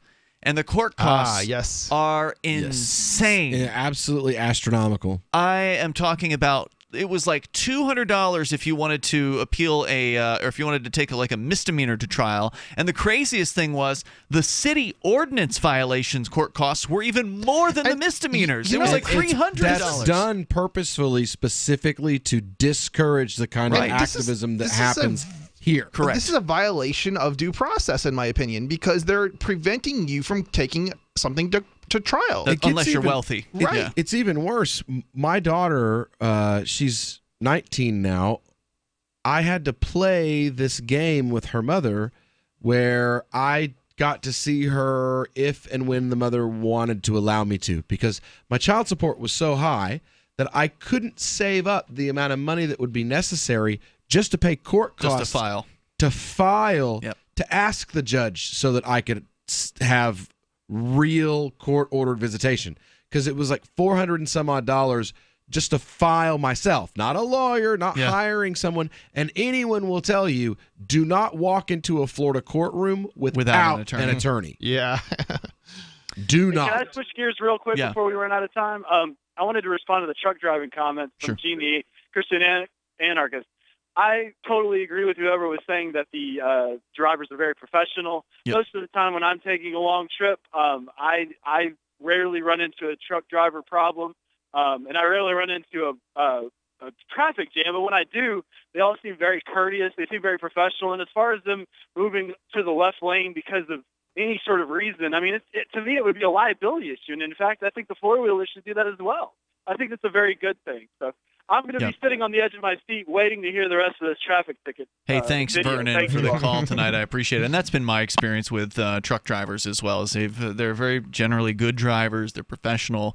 And they're the ones looking out for the other people on the road, even if the people on the road are completely ignorant and careening around everywhere. It's not everybody either. No, it's just a percentage of, particularly a percentage of, and some truckers are sleep deprived and high on speed. So I mean, they're not all perfect, but yes. Of course not. Yeah, it's true too. But overall, they're professionals, and they know what they're doing. More coming up here, 855-450, free like freedom. That's 855-450-3733. More about Chris's double victory in Keene District Court, caught on video, available now over at freekeene.com. You can see the story there and the full trial video. More coming up here in moments. You can share your thoughts. Maybe you've got a courtroom story you want to share. You're welcome to join us on Free Talk Live. Most of you know that heart disease is the #1 silent killer in the U.S. What if I told you for just $54.95 a month you could fight against heart disease naturally? At Heart and Body Extract, we've been helping thousands of people get back to a healthier heart. Don't just take my word for it. Check out all of the success stories at hbextract.com, or to order, call 866-295-5305. That's 866-295-5305. hbextract.com. Don't risk it when you can take charge of it. It's a no-brainer. A Big Berkey water filter is the one you need, period. You need a water filter that removes chlorine, fluoride, pharmaceuticals, BPA, and other endocrine disruptors, pesticides, bacteria, viruses, and much more, right? And does it all at only 2 cents per gallon. Get the original, most trusted name in gravity water filtration, Big Berkey. And now GCN listeners receive 5% off ceramic filter systems using code GCN. Call or click 1-877-99-BERKEY or BigBerkeyWaterFilters.com. That's 1-877-99-BERKEY.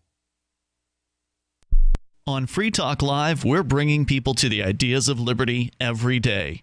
From wrestling superstars like Glenn Jacobs. You guys really are having an impact, I believe. Like I said, a lot of where I am now is due to listening to Free Talk Live. You changed my mind on some very important issues years ago. To random people tuning in on the radio. I was kind of stuck in the left-right paradigm. I heard your show by chance on a Saturday night. From there, I went on, joined the Free State Project, and become an amplifier. So, I mean, that's really the reason why I amp is because I know that if it wasn't for you guys being on as many stations as you are, I never would have found the ideas of liberty. Your amp will directly change more lives by getting Free Talk Live in front of people looking for talk radio online and on the air. When you amp Free Talk Live, you get perks like access to the AMP-only Facebook group and AMP podcast. Visit amp.freetalklive.com.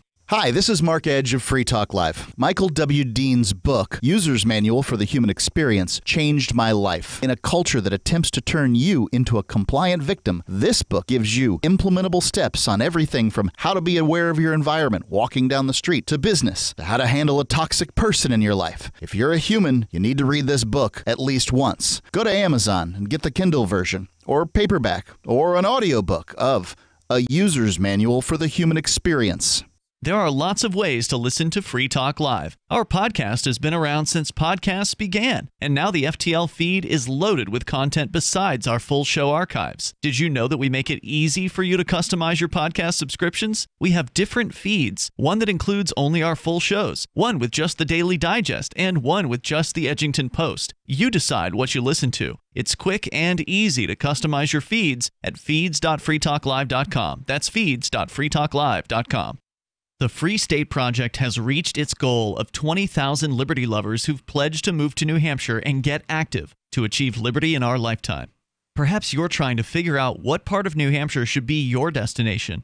If so, consider Keene. You'll find more than 150 reasons to move to Keene at move.freekeene.com. Keene is famous for its historic, publicity-generating activism, as well as being the liberty media capital of the world. It's home to freekeene.com, New Hampshire's destination for liberty activism, news, and opinion. For years, we've been compiling over 150 reasons to move to Keene at move.freekeene.com, where you'll learn about some of what's happening here and what makes Keene a great place to live. If you love liberty, you'll probably enjoy anywhere you end up in the Shire. But do your due diligence first. Please visit move.freekeene.com for the full list of over 150 reasons to move to Keene. That's move.freekeene.com. Help get LRN.FM into more ears. Visit promote.lrn.fm for a free bumper sticker, flyers, banners, graphics, and more. Promote.lrn.fm.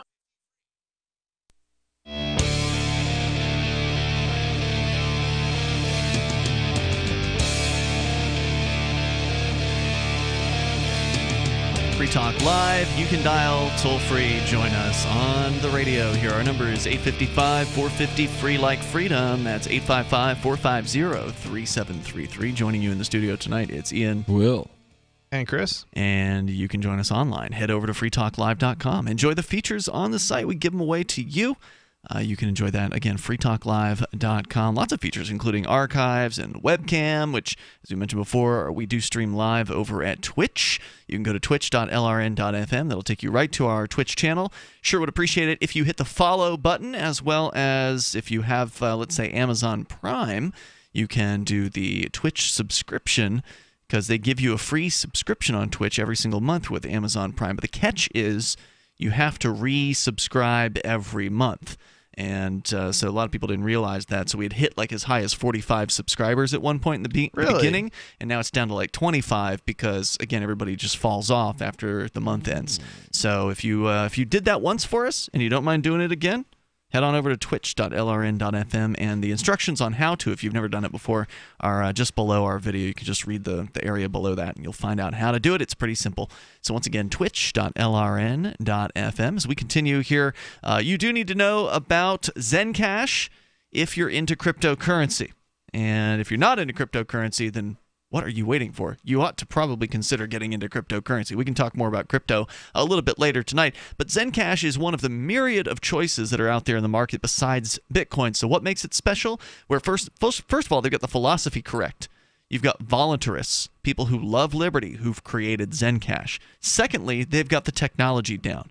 They've got some of the best tech out there, especially when it comes to privacy in the form of what they call zero-knowledge anonymity. You can learn a lot more about both of those things by going to zencash.com, and you'll find out that they're actually super secure with 11,000 what they call secure nodes, compared to Bitcoin, which only has 10,000 or so nodes in their system. And so you can go and learn a lot more about Zencash at zencash.com. That's zencash.com. As we continue here, we're telling the story, a brief version of the story of what happened to you earlier this year, Chris. You took on some parking tickets. You received them on the same day. You were inside actually challenging one of the tickets when the other parking agent wrote you another ticket. Yeah, so I can give you a little bit of background about that too. So while I was in the parking ticket department, or you're at the window. Office. Yeah, right. I was at the window. Linda was in there, and she, I believe, called ahead using a radio of some kind to her other colleague to go and look for my car. I believe this is what happened. I don't know. Like I don't know with certainty, sure. But I believe this is what happened. Because I wasn't in. I basically parked right outside, and I wasn't in the parking ticket. Were you in the same space when you got both tickets? No, I wasn't. I was in a different spot. I see. Okay. And so I went inside to pay the ticket, and there was a few things that I did overhear her talking to another colleague in there about, in a sort of a derogatory way. One of the things, it's one of those free staters. Yeah, Robin Hooders. Right. She basically was associating me with a group of people who were filming, and one of the guys that she was talking to said something about, well, isn't that illegal? And apparently they still haven't learned. Right. And Linda, no, but you wish it was. Linda responded something to the effect of, no, it's not illegal. I wish that. And anyway, so I don't really recall the full conversation, and I don't. I have video of it, and I don't know how much is picked up on the audio, unfortunately, because they were a little bit around the corner. Yeah. So it was a little bit hard to make out what was being said. And unfortunately, she gets up on the stand and they kind of. I'm not sure if she outright lies, but I mean, it was very obvious to me that she was. And if we go back and listen to audio, we might be able to say, yes, she absolutely lied on the stand. There were definitely certain points where, I mean, she was doing everything to avoid answering a bunch of the questions that were like, I don't know. You just have to watch it and. Yeah. So go to freeking.com and check the video out. It's a pretty good video. Yeah, you won on the second technicality. I don't think we explained this. So the first one was that you were that she wrote down the wrong location for the parking where your car allegedly was. Right, she wrote down the wrong location, and they admitted it, and the judge would not allow them to amend the complaint. So case dismissed on that one. Then you went through the full-on case where they called the woman up. She testified against you, and there was that whole thing where you got to ask your cross-examination questions and all that. And then after that, you objected. You motioned to dismiss based on. This was pretty good. This was really, really sharp. Yeah. So I motioned to dismiss on the grounds that what they charged me with was basically not what the case that they argued was. So they charged me with a Part B, which is basically, or I think it was Part A. They charged you with Part A, and they should have charged me with Part B. Part A basically said that. Didn't Part A authorize the parking department or something? It authorized the the city to install parking meters, but there wasn't any penalty for that. Right. Part B had a penalty, but that was actually violating the length of time of the parking meter, and technically, and one of the reasons I was asking, and I didn't make this argument, so I wouldn't have won on this ground, but. Had I should have probably also made this other. So there was a few arguments I should have made, and I actually asked questions that I should have then made additional arguments on. So if I lost on the dismissal, I then I would have had something else to fall back on. But one of the arguments I should have made, and I sort of failed to make it, even though I asked I asked the questions to Linda, the parking meter lady, was how long I was at the parking meter. How long was I in that space? And I asked a question about how do you know the parking meter was functioning? Because one of the problems is the parking meter said expired according to them, but they don't actually know. The law says that beyond a certain period of time. So if you don't even know how long I was there, how would you even be able to determine whether or not I was there too long? Well, I mean, they would say that if it was expired, they know you were there too long. But that's assuming the parking meter was operating correctly. Well, they're going to argue that they inspect them regularly, and but she said they were not. Linda said explicitly it was not calibrated. Did she really? Yeah. Okay. And she also said that they have no way of knowing, basically. So she definitely said. I listened to it just recently, so I know this is exactly what she said on video. She said when I asked if it was calibrated, she said no. Huh.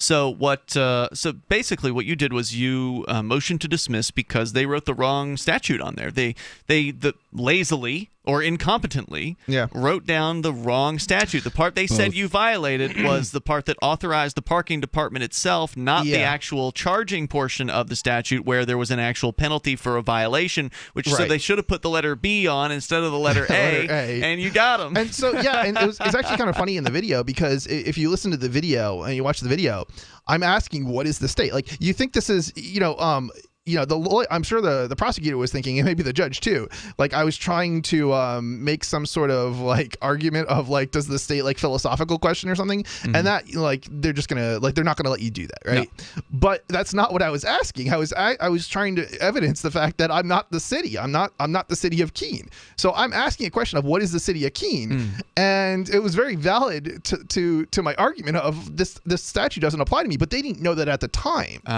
So.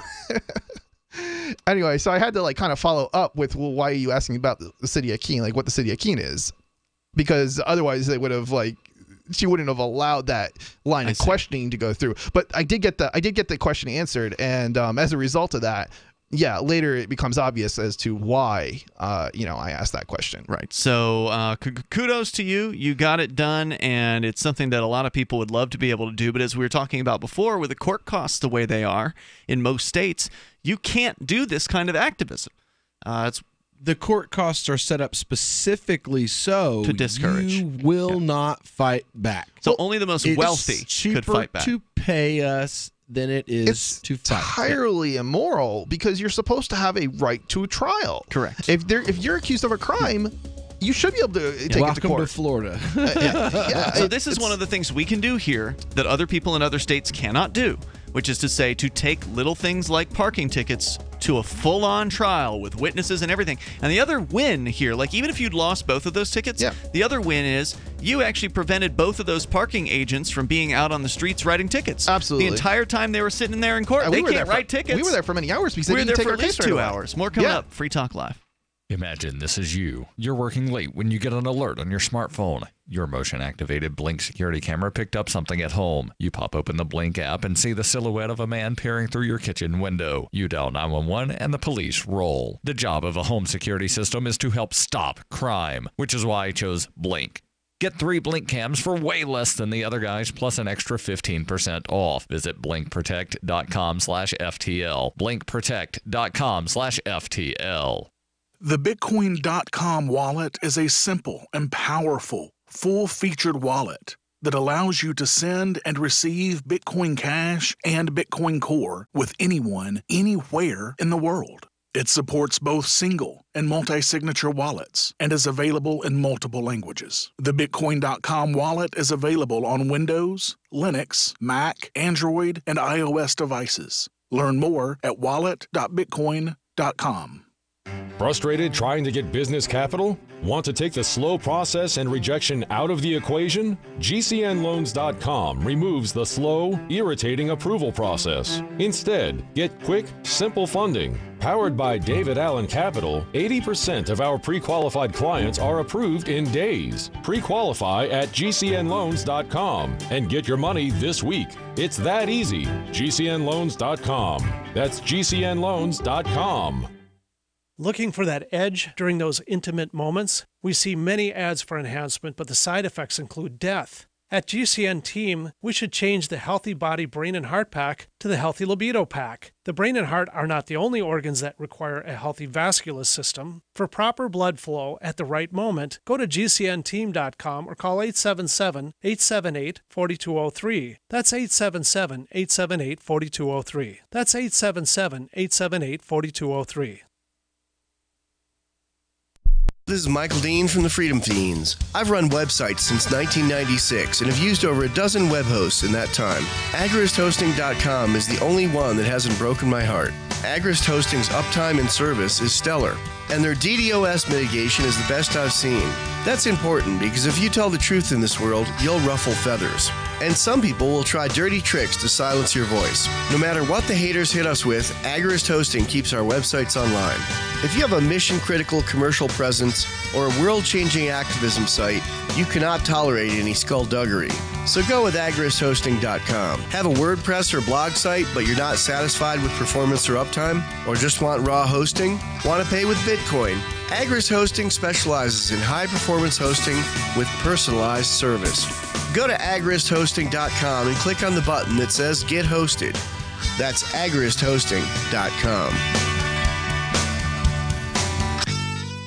LRN.FM now has a Discord. Discord is a free text and voice chat platform, and we now have our own server with a bunch of channels at discord.lrn.fm. You can join other listeners as they chat about various things during our live shows, or anytime, day or night. Discord software is available cross-platform, so you can have it on whatever device you want and take your chats anywhere. Join our Discord at discord.lrn.fm. That's discord.lrn.fm.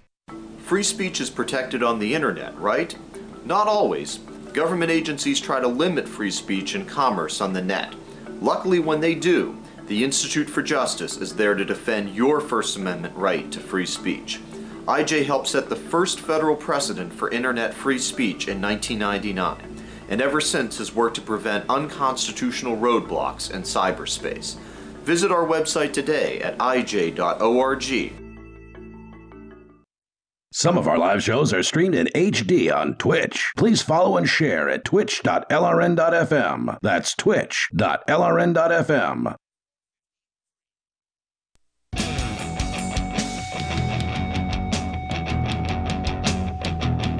It's Free Talk Live. You can dial toll-free to join us here on the radio. Our number is 855-450, free like freedom. That's 855-450-3733. We've got Skype as well. That's Skype username lrn.fm. Joining you tonight, it's Ian. And Will.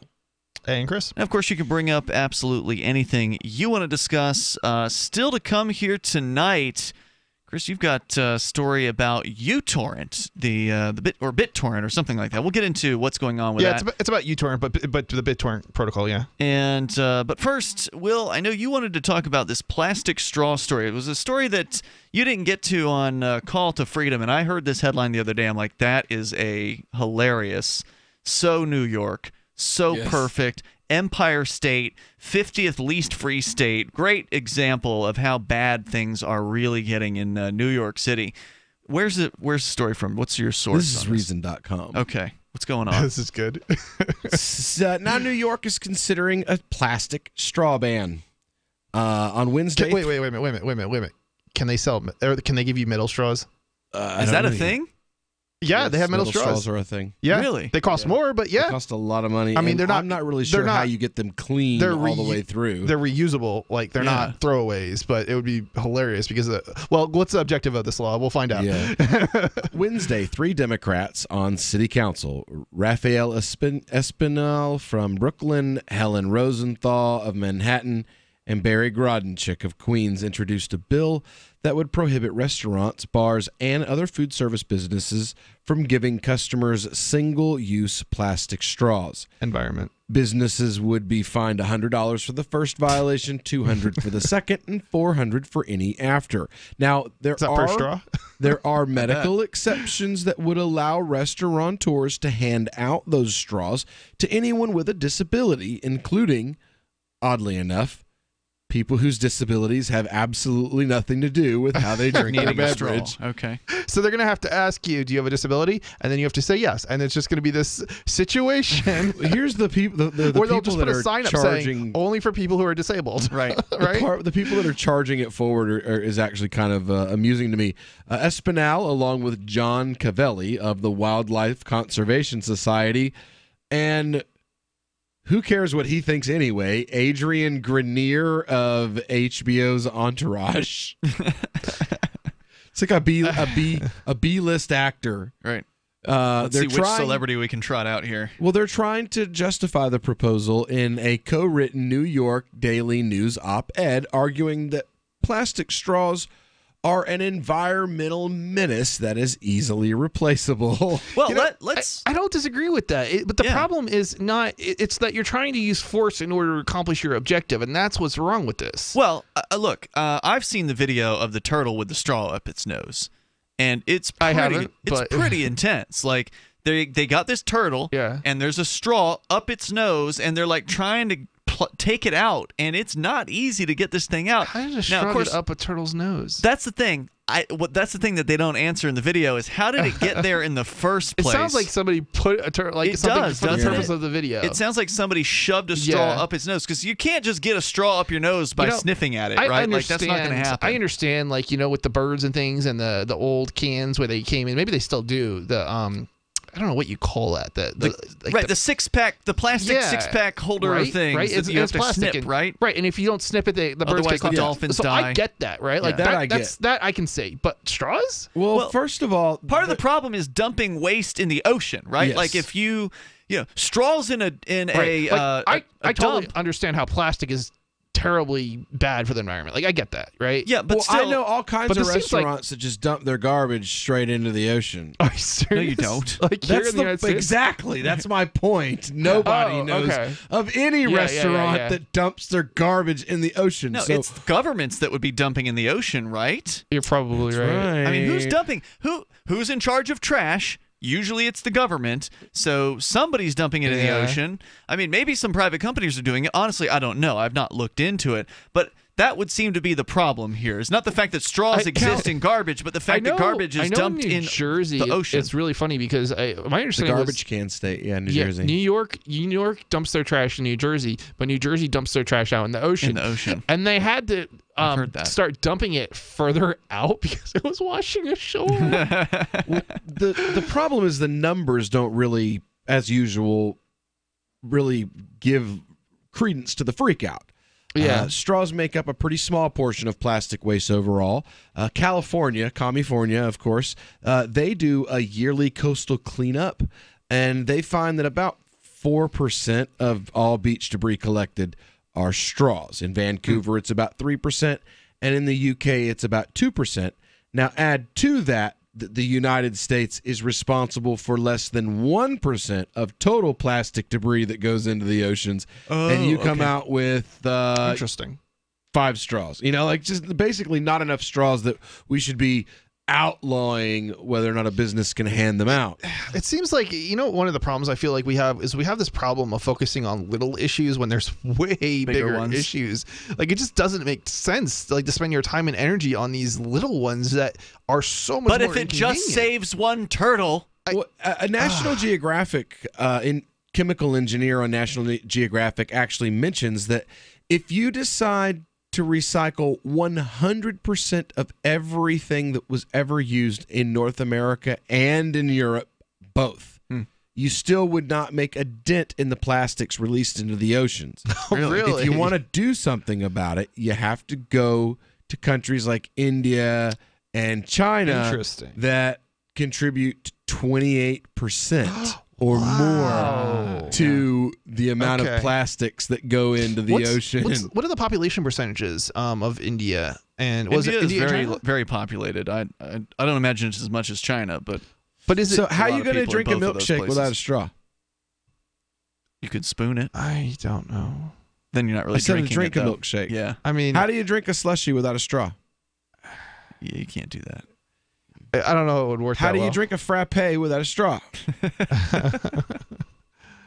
Well, what are they saying? I mean, so what I'm going to have to do is when I go to the local coffee shop and I want a frappe, I have to buy a straw from them that's going to cost me $3 extra because it's plastic. It's either hard plastic or metal or glass or bamboo. A glass straw. Yes, that sounds dangerous. Which will probably be outlawed. That will be very quickly one of the things you're not allowed to have straws. Because they list it here. They're like, oh, you could just use glass straws. They're readily available. And I was like, yeah. Glass? That sounds Until dangerous One to of me, them I'm sorry. chips and there's a I've lawsuit. I've never even heard of a glass straw. I know there's metal straws. Bubble tea. How do you drink bubble the boba tea with the tapiocas. Yeah. How at do the you bottom? drink that without a straw? It's hard to drink that with a straw. True. Who's going to pay more money for a metal straw? I don't know. Well, you're not going to be able to go to a McDonald's and walk away with a metal straw. Also, how practical are reusable straws? I mean, I've in always all wondered honesty, about that. I've got children, okay, and we have to get reusable straws for them sometimes because they have like cartoon characters, or there's like Magilla Gorilla. I mean, not really, but like Magilla Gorilla's holding on to the straw or something like that. Those things get thrown away after like the second or third use because you look down inside and you notice like 3/4 of the way, like in the middle, you're not getting the bottle brush. Well, you can't get a brush down in most straws. Well, there's the bigger ones for kids. The bottle the brushes, super wide ones. Okay, you can get, but they're only about that long. Yeah. And do you really want to be? It's not a straw length. You can get so far, and that's it. Yeah, all the best you can do is just spray some hot water and soap down there. Do and then you hope. really want like 1,500 people's worth of backwash around the inside of your straw? I can't you listen to this. This is just too much for me. Do you want to trust just a dishwasher? Yeah. That's making the dishwasher. That's making minimum wage to care enough to get that straw clean. I mean, even if you put it in like a Hobart dishwasher, it's going to get hot. But no the doubt water's about it. not going to get in there. It's not going to get all the way through it. I mean, and God knows what kind of food debris and everything else can be stuck in there. It's not even. Nah, I'm it's good. It's gross. I mean, think about it. People are gonna have bite marks on whatever it is. These single or not single use straws. Like, it's going to be utterly disgusting. Like, you have no idea, people who, if you are in favor of this, You won't be after the law passes. I can assure you of that. Gross person if you're in favor of this. Yeah. You're a disgusting individual. Did you get? I'm not sure if you got to it. Did you get to the justifications by these people? The quote from the Congress people, not Congress people, but the city councils. Did you have some? No. There was nothing. Okay. No, I thought they were going to explain. No, themselves. they said that it will. Save the plastic straws are among the most common litter found on beaches. Yeah. They're also among the hardest plastics to recycle. Alternatives are available. And the truth is well, they're not. It's about 4%, and you really don't want to use the alternatives. I wonder where they're actually coming from, these straws, too. Because you don't necessarily need to outlaw it, across the city if it's only on the beach, right? Like, you could just say no straws on beach, even. Oh, yeah. If they're on the beach, they're not coming from, a business dumping trash. Right. They're coming from idiots that are users dropping them on the. Yeah, it seems like the worst way to deal with this problem. We got more on the way here. Well, that's New York City for you. More coming up here. Hour 3's next. It's Free Talk Live. Were you born before the year 1956? If so, did you know you could be collecting between $575 and $2,200 in tax-free income right now? All thanks to the FHA. Or what about this? Did you know 54 U.S. congressmen have used a special tax-free account to earn up to 35 times more on their money? It's true, and you can do it too. These are just two of the secrets revealed inside a stunning new book from the Palm Beach Research Group and Ted Benna, the man behind the 401k. You'll discover the 18 best cash cows that can help you earn up to an extra $6,800 a month. If you're at or near retirement, this book is a must-read. Today, you can get your very own free copy of Ted Benna's new book. Shipping and handling charges apply. Get your copy of Ted Benna's book when you text Benna to 79000. Text BENNA to 79000. Text Benna to 79000 now. Radio is the most personal of mediums. I exist right now in your head. If you listen to Free Talk Live regularly, you know me. Free Talk Live is on more than 160 radio stations around the U.S. and has been downloaded on every continent around the world. Hundreds of thousands of listeners with ad packages from $600 a month to $6,000 a month. Imagine what we can do for your business, project, website, or idea. Email me, mark@freetalklive.com. The three most important things you can do for Free Talk Live are: 1, share one episode a week on Facebook or in some other social networking site. 2, buy the things you buy online through shop.freetalklive.com. 3, give $5 a month to the AMP program. It's my firm belief that Free Talk Live's AMP program is the best use of your charitable dollar among liberty-oriented organizations. Support all the organizations you love, but make sure you give $5 a month to AMP at amp.freetalklive.com. You're listening to the live edition of Free Talk Live. Hour number 3 is next after the news here on the Liberty Radio Network at LRN.FM.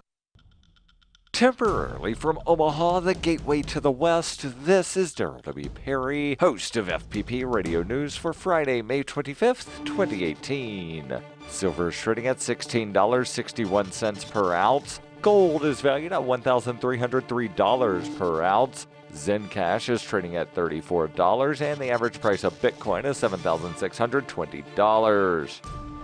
Antiwar.com reports North Korea expressed regret Thursday after the surprise President Trump announcement that he is canceling the June 12th summit. They say the announcement was unexpected, but that they don't expect to change their own hopes for having such talks. Rather, North Korea's vice foreign minister says that North Korea will do everything they can to ensure a peace deal and are willing to give the U.S. the time and opportunity to change their minds on the talks. The vice foreign minister added that North Korea remains willing to meet face-to-face with U.S. officials at any time in any form to resolve the problem. President Trump did not rule out talks in the future, but also did not make it particularly clear what he wanted North Korea to do to get talks in the future. Trump claimed that it was North Korea's hostility that forced his cancellation. No one else seemed to expect this, and South Korea's President Moon Jae-in said he was very perplexed by Trump's announcement. Moon said that the peace process should not be abandoned nor delayed. While Trump attempted to blame North Korea for the summit cancellation,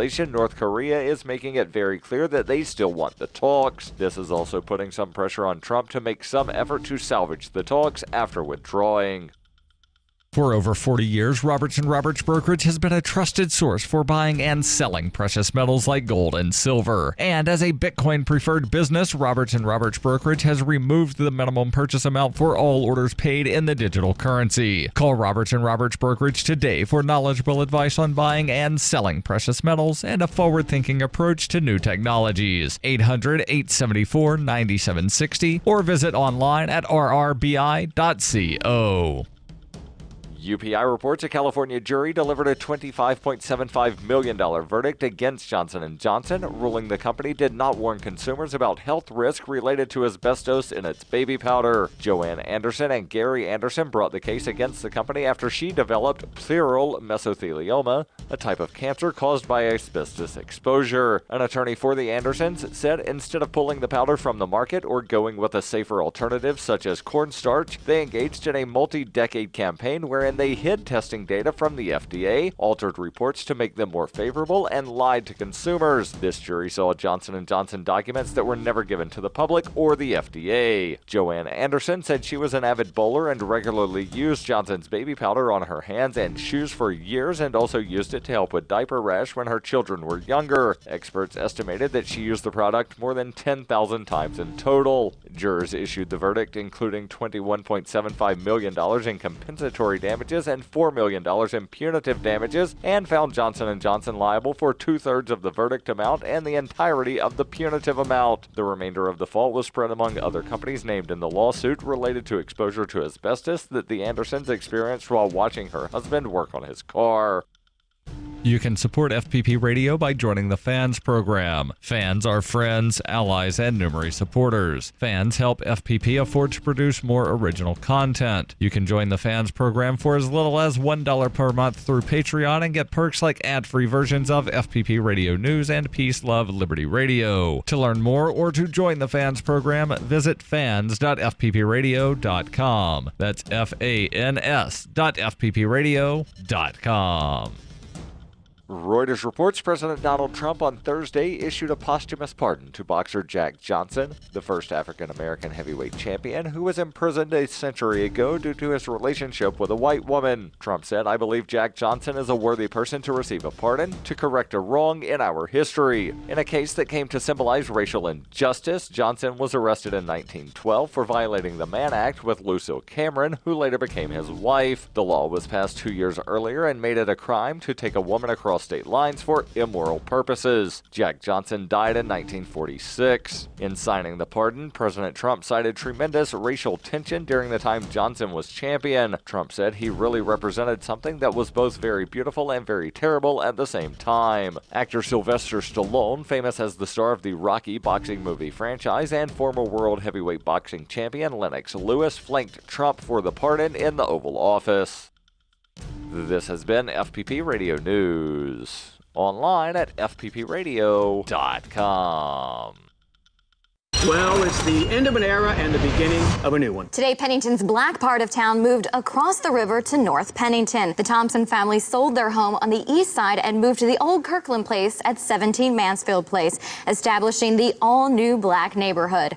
North Side residents are looking forward to the infusion of fun and funk that the new black part of town is sure to bring to their area. Mayor Mitzi Kranowitz presided over the dedication of the new black neighborhood, unveiling a sign designating it a landmark district. It's lovely, everyone. Pennington's diversity is its strength, whether it's Little Harlem or the so-called Gayborhood, where Paul and his partner Bryant have that cottage.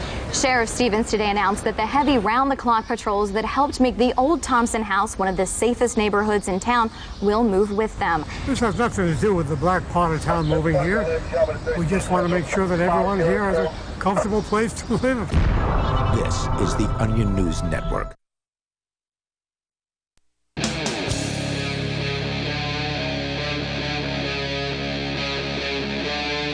Free Talk Live.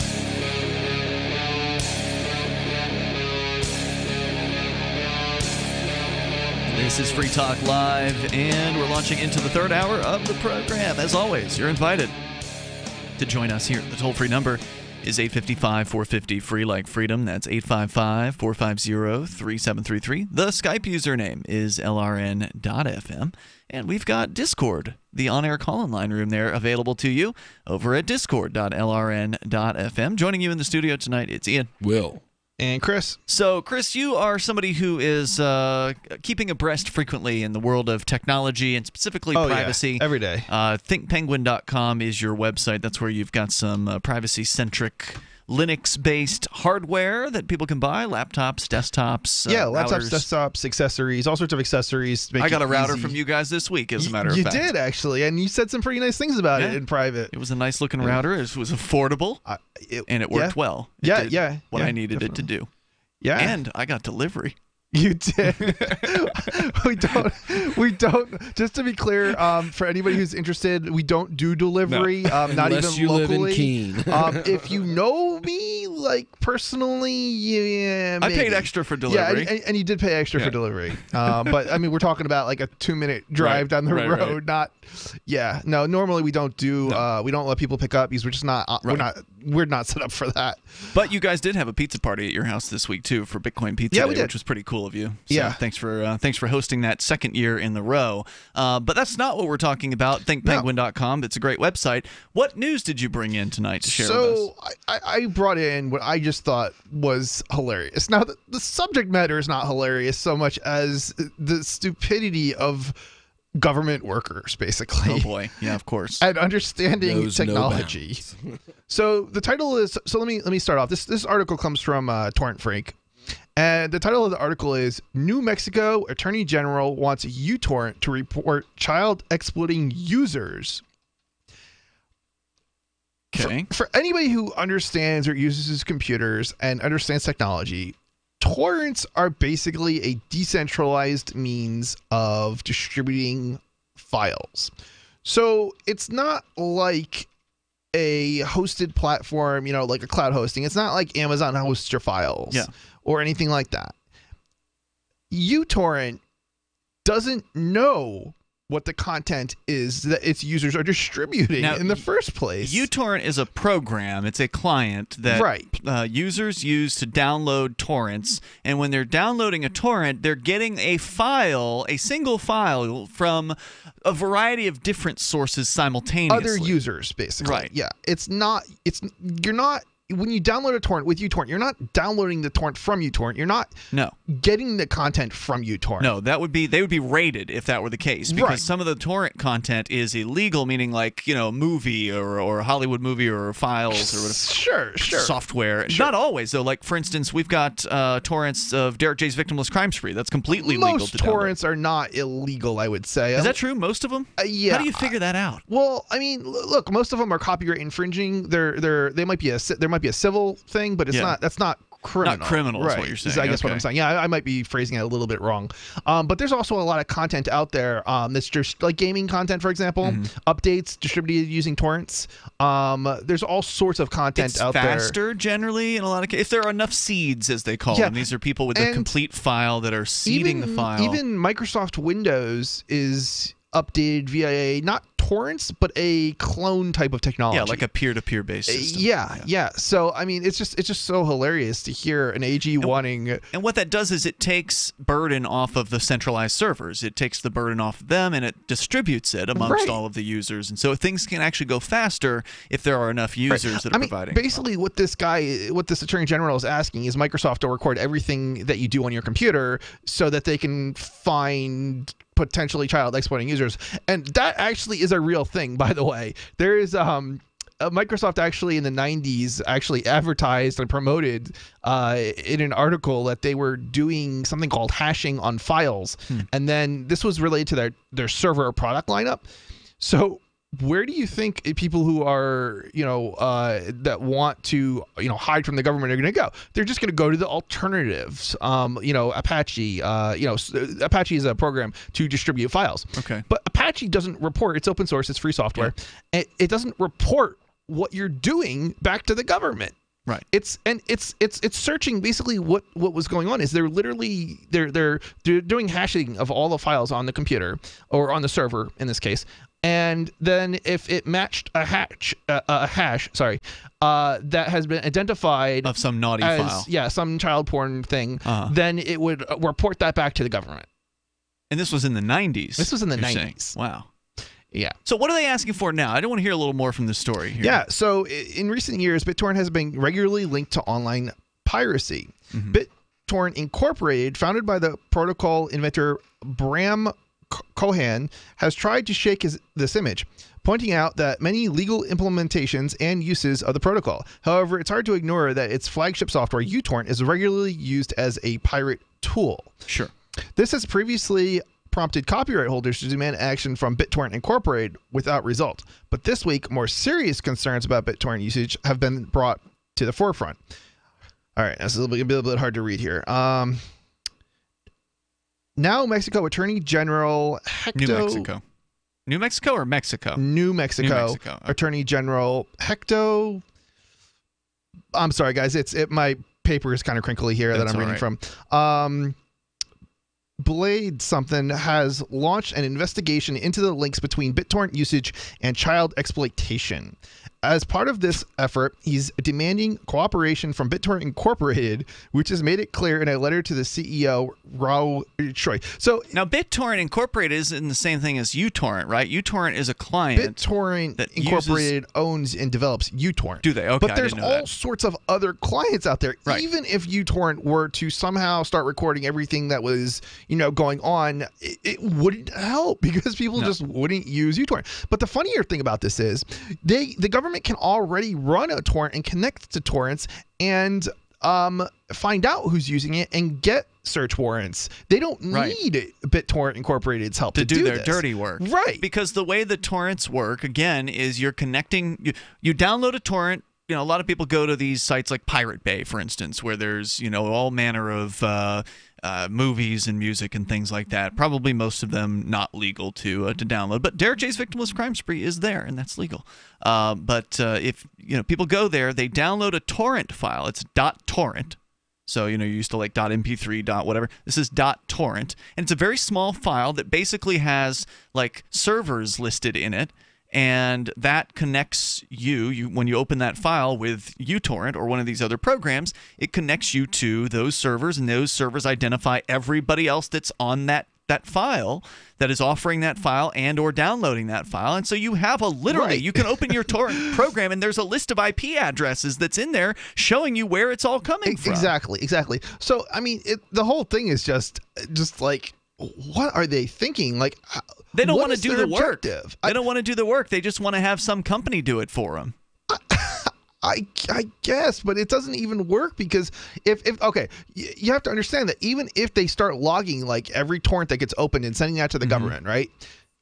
The people who are downloading illegal content or child porn or whatever, they're not gonna use Utorrent anymore. They're just once the word gets around. I mean, they might just start going somewhere else. They're gonna either use So Utorrent, I'm pretty sure is there's the sources are available. It will be forked, and even the people who are using Utorrent legally are going to use the forked version of it. Yeah. You're basically just putting this company out of business. The government. Yeah, I mean that's the only thing that's going on here, as far as I can tell. Or so it appears. The BitTorrent company, are they based in New Mexico? Do we even know?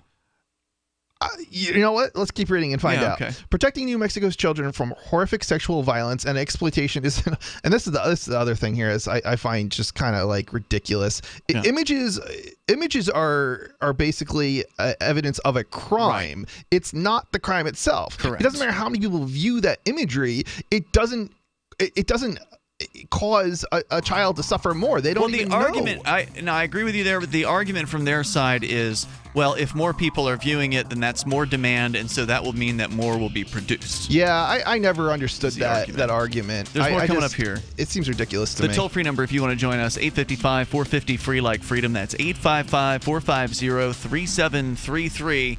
Yeah, I mean, trying to crack down on the world of piracy. It's like going against violent games. Yeah. It's ridiculous. More coming up. Free Talk Live. From the 6th letter of Captain Mark. A pirate's life is characterized by voluntary interactions. Unfortunately, the Crown presses everyone into involuntary servitude. Landlubbers believe slavery was abolished years ago, but the Crown still claims to own us when it crimps us into service against our will. Given sufficient ambition, it would gladly draft thousands of hapless victims to kill or be killed. It's simply slavery by another name. Landlubbers are routinely commanded to serve the so-called justice system in jury duty. But before you swell with civic pride, consider that how you feel is irrelevant to the Crown. You will appear as ordered or face punitive measures. The Crown insists that you participate in your own oppression. A jury summons provides pirates with a unique opportunity to obstruct injustices. A juror can vote not guilty, even if it's proven the law was violated. A juror can acquit for any reason at all, and not even a judge can reverse that verdict. Receiving a jury summons is basically winning the sedition lottery. But if you reveal that you know this during jury selection, you'll probably be dismissed. If the Crown foolishly crimps a pirate into jury duty, it behooves the pirate to conceal their intention to nullify unjust laws. If a master takes 100% of your labor, it's called slavery. But if they only take 50%, they call it taxation, a difference of degree, not of kind. Whether the Crown claims a fortune or a cent is irrelevant. Most of all, a slave owner desires contented slaves, meaning thoughtless ones that accept their bondage. These house slaves see no contradiction in being drafted in a war to end slavery or summoned to a jury to prosecute tax evasion. An ideal slave knows no higher call than the master's will. The Crown's highest ambition is that its slaves revere the authority that subjugates them. But the Crown does not own me. I will not surrender my time and treasure to the Crown's ambitions. Join the conversation at pirateswithoutborders.com. Is spreading the message of liberty, cryptocurrency, and peace around the globe worth $2 per month to you? As you may already know, in addition to our internet feed, LRN.FM broadcasts on free-to-air satellite across North and Central America, as well as Sub-Saharan Africa. And we've been available on satellite for free 24/7 since 2010. The LRN.FM free-to-air satellite signal is reaching some of the most oppressive regimes in the world, and there's no doubt our ideas are making an impact. You can learn more about the channel's impact by watching the 3-minute video at fund.lrn.fm. If you'd like to help free minds globally with our ideas of liberty, cryptocurrency, and peace, you can donate as little as $2 per month via fund.lrn.fm. You can help us continue and expand our satellite broadcast to multiple continents. Visit fund.lrn.fm today, and thank you for your help. Don't forget to share the link on social media. That's fund.lrn.fm. Did you know you can watch Free Talk Live during our live show 7 days a week from 7 to 10 p.m. Eastern via our studio cams at cam.freetalklive.com? Plus, you can chat with other listeners while you watch, all totally free. Now that our live video stream is hosted by YouTube, our video archives will be online even faster, so be sure to subscribe to our YouTube channel. Listen, watch, and chat all free at cam.freetalklive.com. That's cam.freetalklive.com. This Your Family Today tip is brought to you by Boost Kid Essentials Nutritionally Complete Drink, providing your picky eater with essential nutrition and great taste in one drink. Visit us at kidessentials.com.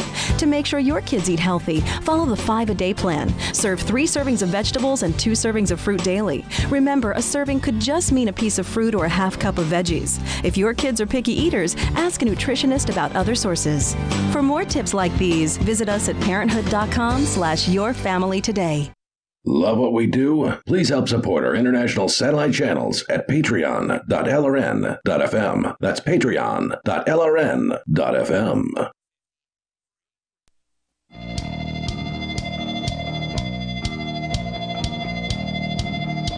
This is Free Talk Live, and you can bring up whatever's on your mind. All you have to do is dial toll-free here to join us. Our number is 855-450-FREE like freedom. That's 855-450-3733. We are 3 weeks away from Forkfest 2018, and it's going to be here before you know it. It's happening June 14th through June 18th. I've already tested out all the equipment, so we're good to go for doing Free Talk Live from the event. And from what I understand, the Call to Freedom will be broadcast from the Porcupine Freedom Festival, which will be following Forkfest. We may even be able to get you on during Forkfest on the final day, because that's a Monday. But Forkfest runs from Thursday, June 14th through Monday, June 18th, and then the Porcupine Freedom Festival follows that event. The two are complementary. I mean, they're not really competing, because if they were competing, they'd be at the same time. But there's some people who are going to go to one but won't go to the other, because some people would prefer to go to a decentralized Liberty Festival, which is what ForkFest aims to be. There's no one who's in charge of ForkFest. In fact, there's not even an official name for it. I mean, some people can call it, you can call it something else if you want to. It's just we've been calling it ForkFest on the air here, so I think a few people are going to go along with that name. But it is the 5 days in front of the Porcupine Freedom Festival, which is a more centrally controlled festival. It's not a bad festival. It's just a different set of organization. In fact, they have organizers. ForkFest doesn't. They have a board of directors. ForkFest does not. They have tickets. ForkFest doesn't. So you get to decide what happens at ForkFest. Do you want to just hang out and camp with other libertarians? You can do that. That's the easy thing to do. Do you want to create something for the other attendees to do? Well, then you got to put a little more effort in. So I know, Will, you and your family, you're talking about doing some Asian cuisine. Is that right? Yeah, well, we're going to do the cultural appropriation grill, the most offensive food you've ever loved. We're also going to have our normal T-shirts. We do the Laughs for Liberty tees. Guaranteed 5 cents from every T-shirt goes to feed a starving child in China. I'm pretty sure that's the piece rate that we're getting on those. And I've been talking to some other people about possibly, if the Dome is there with Ernie Hancock, possibly. Yeah, I hope the Dome comes back because that was cool to have that. Yeah, that was awesome. Possibly organizing maybe a couple rounds of Argumental. That's a game, right? Yeah, it's basically a game that's built around debating and arguing, and I thought it would be perfect for a libertarian get together. So so the people who are creating things to do, many of them are going to the ForkFest forums, which again unofficial. I just made a sub-forum over the Shire forums and linked it over at forkfest.party, which is another unofficial website. But anyway, people are posting different threads about the things they want to create and the things they want to do. There's actually 2 different calendars that are competing. One of them's on the Google platform. The other one's on liberty.menu. So some things are on one calendar, but others are on the other. I'm rooting for that Liberty menu calendar. It's a good one. I like liberty.menu. It's and the guy who runs liberty.menu, it seems to be a big fan of ForkFest because he's actually made it very prominent on his site there at liberty.menu. Oh, that's awesome. So, yeah, everybody's just kind of, do your own thing, doing their thing, and it's all going to come together, and I think it's going to work really nice, and so we'll look forward to seeing you there. Go to forkfest.party. It's certainly not too late to get involved because there are no tickets. So, in the campground, there is no way it's going to sell out. So you got plenty of room. It's a big campground. Yeah, it's huge. It's the biggest campground in all of New Hampshire. It's Rogers Campground, the beautiful White Mountains of New Hampshire. Oh, yeah, and just this week, I posted an article over at freekeen.com about how the hotel down the street, there's literally a stone's throw away from Rogers Campground is the Cabot Inn. Yeah. So if you want to stay in a nice hotel, I will be. That's where you want to be. That's where I'm staying here in ForkFest, the Cabot Inn. You know what? I don't actually have a space for ForkFest yet. Maybe I'll get the hotel. So the bad thing about being in the hotel is you have to travel there, even though it's down the street. You still have to if you're partying at night and had a little too much to drink, you may not want to go there. It's close enough that you can. It's pretty close. You could stumble. You could stumble to the Cabot. That's true. But anyway, they got a restaurant in the Cabot, and hotels have their restaurants. But this one was created by the manager of Rogers Campground. So she decided she wanted to open up her own restaurant. She did that in the Cabot Inn, and she's been around all these events from the Porcupine Freedom Festival where everybody's talking about cryptocurrency because cryptocurrency has been huge at the Porcupine Freedom Festival. Some people say that PorcFest or the Porcupine Freedom Festival was the very first ever Bitcoin event. It was. Meaning that people were taking Bitcoin. It was absolutely. There's no doubt about it. Maybe. Before there was even a Bitcoin convention, there was what was the first year that there was Bitcoin at PorcFest? I bet you it was 2012. 2012? Because, 2011, 2012. It would be in one or the other. I was about to say 2011. Yeah. You know what? There wasn't even software in 2011. BitTorrent. BitPay was founded, I think, in 2011. Yeah, because we got on board in 2011. So I can't imagine that there is any other event where you could pay merchants in Bitcoin at that point in time. No. You're going to see that at ForkFest for sure. So anyway, just down the street, restaurant now accepting cryptocurrency. I know it's a fact because I helped her over the phone for an hour getting her set up. You're wearing one of the first ever Bitcoin T-shirts. From Dobby Barker. Bitcoin Cloud shirt. Yeah. Really? At PorcFest I did not know I that. had never seen a cryptocurrency T-shirt ever. Wow. And then PorcFest, you had Satoshi Dice, and then the Bitcoin Cloud and the Satoshi Nakamoto bombing poster. I mean, there were so many, and I had never seen crypto shirts before. And then the next time we came back, people all of a sudden had all these different crypto shirts. Let's go to a guy who's going to be at Fork Fest. In fact, he's getting married on that Sunday. So that's one of yours was actually the first event announced for Fork Fest. Jay Noon, welcome to Free Talk Live. You're on the line. Oop, do we have Jay? I miss being in the studio with you guys. Yeah, man. Do I sound okay? You sound fine. Go ahead. Anyways, that Gene, the Christian Anarchist, I just started chuckling when he called in complaining about truck drivers. Yeah. Because I bet you I am that guy he complains about. When I see anything on the side of the road, I don't care if it's a car that I've driven by 10 times already and it's been there for a week. I move over halfway and I straddle the striped line, so some 17-year-old kid in a four-wheeler can't go blowing by me in the right lane, or maybe some impatient guy, that's just sick of driving behind trucks all day, is too slow, can't blow by me. And I probably get the middle finger 3-4 times a year over doing that stunt, because a lot of times I'll have a load of hay on, or I'll have my horse trailer on. I'll be hauling horses. And I do that because I have been on the side of the road fixing my truck and repairing tires several times. And I'll tell you what, when somebody goes blowing by you at, I don't care if it's 40 miles an hour, and they're close enough where you could reach out and touch the car, that's too close. Yeah. And a lot of times they're doing 70, 75, and you feel that wind, blow on you real hard when a semi passes by you. And I really appreciate it if, somebody's in, they move over to that other lane. And I do make it a point. I put on my directional as soon as I see something, and I squeeze right over. Sometimes if I see someone, even coming up kind of fast in the left lane, I'll get in front of them. And they get upset because, they're late for work or whatever. But, yeah, it's not your problem. I'm making... They didn't give himself enough time. Point not to run someone over. Yeah, I think that's very courteous, and it's very professional. I don't know if you had more. If you do, stand by, Jay. If not, thank you for the calls. So we're going to continue here. Of course, you can bring up whatever's on your mind. 855-450 free like freedom. More about the Utorrent, BitTorrent controversy. Your calls and thoughts certainly welcome about whatever you want to discuss. You can take control of the airwaves. This is Free Talk Live.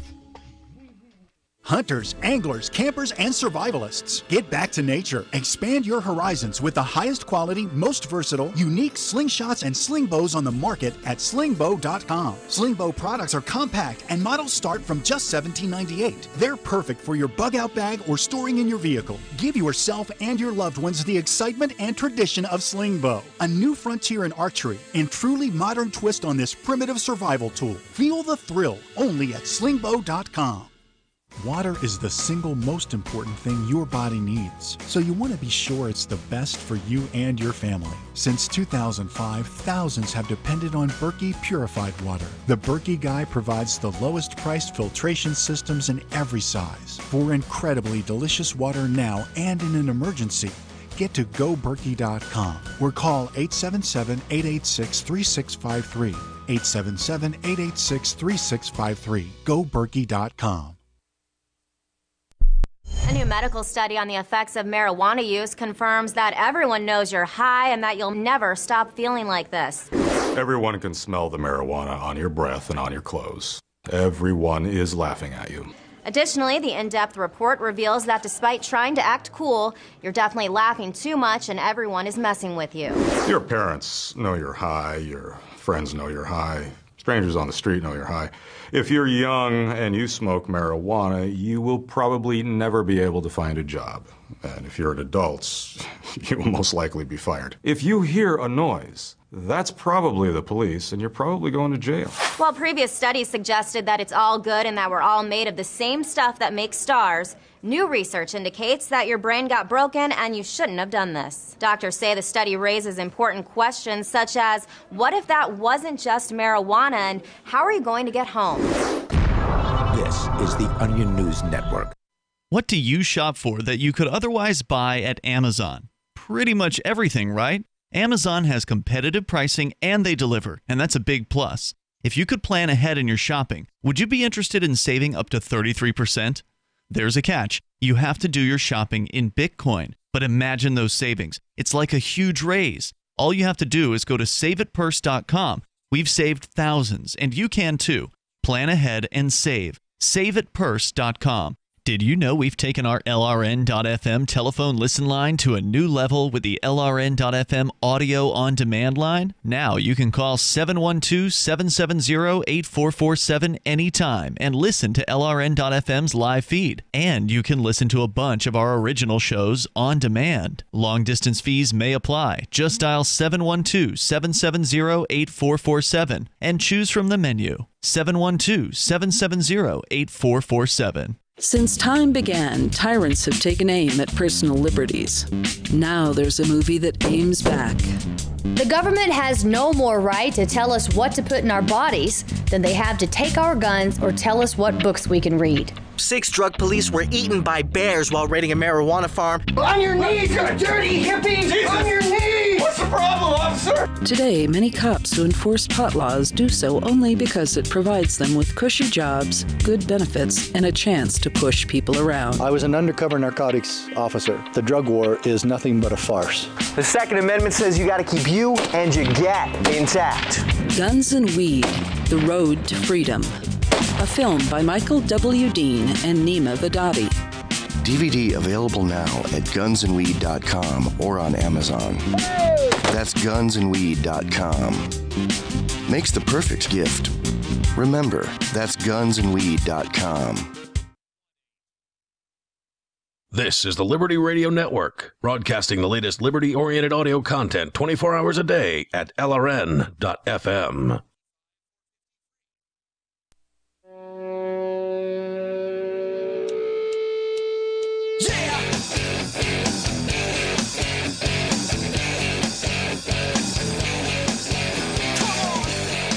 Yeah, it's Free Talk Live. You can dial in toll-free and join us here. If you want, you can bring up anything that's on your mind. Everything from truck drivers to technology. We've been on a variety of different topics here tonight. Everything from video games to parking ticket trials as well. You can join us here at toll-free number 855-450, free like freedom. That's 855-450-3733. And there's our Skype username for you, which is LRN.FM. Also, I want you to know about SaveItPurse.com. It's a great website where you can actually save big time on your purchases at Amazon if you use Bitcoin. And you can save like as much as 33%, depending on market conditions. Like I've had a couple things up there at 33% for a couple weeks now, and they haven't been 28% I've been doing no You've been problem. Getting it all day, all night? Yeah. 20%? Nice. 28%. I do 15% every time. And you must be in a rush because you can usually easily get 20 to 25% in a day. I've easily been able to get 20% on lots of items. Usually it's stuff that I want right away within a week. Yeah. So, but 15%, you can get 15% off. Still, that's an awesome deal. Within 2 hours, usually it's picked up. Right. I mean, 15. If I get 15%, I feel like I've done bad. Because I'm used to 20, 25, 30% in that range. And we're all spoiled because we've been using this I've been using it for like 3 years now over at SaveItPurse.com. I just used it 5 minutes ago. It's awesome. I use it every day, just about. Yeah. Like, I mean, right now I've got at least a dozen items on it. It works well. It works, but really you have well. to have Bitcoin. That's the catch. Yep. You can't use cash. It's amazing. You can do other cryptocurrencies now. Yes, anything you can shapeshift. Through shapeshift. Yeah, but that's an extra step, and I've never done it that way. It is, have but you? I do. It works. Really? Yeah. Okay. Digibytes for me are super, super stable. So like they stay around 4 cents a coin. So the money that I want to use for spending on stuff, like Save It Purse, I keep it in Digibytes. And then I just shapeshift it like straight into Bitcoin on the purse.io site. You just zap it with your little bam. Check it out over at Save It Purse, saveatpurse.com. Let's go back to Jay Noon. He's on the line here. He called in about being a professional driver because we had Gene the Christian Anarchist earlier who was mad was he ever. about truck drivers and some of the things they do on the roads. But there's good explanations for a lot of it. Go ahead. I know you had more to say, Jay, so go for it. So most of my life, I've put on over 1 million miles, best I can gather, between trading horses, hauling hay. Yep. And actually, most of it I've done without a driver's license, believe it or not. and That's awesome. Drive back and forth to Colorado all the time the past few years. But when I was out in Colorado, I hauled cattle in these in a semi-truck. I work for my stepdad, and once a week I go haul a load of dairy cows to an auction, and there would be a double-decker. And when you're in traffic, I put that truck in like first or second gear and just let it creep at like idle. Mm-hmm. Because every time you stop and go with all those cows, they all scramble, they stumble, they move around, it jerks back fall and over. forth. Yeah. And it's just hard on them. You know, it's not easy for cows to be on a moving floor. They're not used to that. Right. You know, the cow poop is really slippery and slimy, so it's easy for them to slip and hurt themselves. Yeah. So really, really try to be easy with them. And there would literally be 2,000-3,000 feet of empty pavement between me and the guy in front of me. But when you're going stoplight to stoplight in traffic and you just go steady, it's real easy on your livestock. And boy, you people they pass me in the breakdown lane or on the median or on the grass, screaming at me. Jeez. You know, and it's like, but even if you don't have cattle on, it just like saves your brakes, it saves your clutch, and there's no reason to speed up, stop, step on the clutch, to put it back in gear, burn more clutch, then burn brakes because you get to stop again. Just let the truck just creep along. And I even do that in my pickup truck when I'm just hauling my camper or something, because it's just the way I do it. And one more thing that truck drivers really, really appreciate that I wish they would teach in driver's ed is when a trucker passes you and he puts on his directional and he's got room in front of you to move over, during the daylight, flash your high beams at him so he knows he can move over, or at night, just shut your lights off and turn them back on so he knows he can move over. 25, 30 years ago, that happened a lot more. Today, rarely does someone do it unless it's usually an older fella or an older lady or another truck driver that you just passed. There's no respect or character or manners on the road anymore. We don't treat each other with respect or manners when we talk to each other face to face.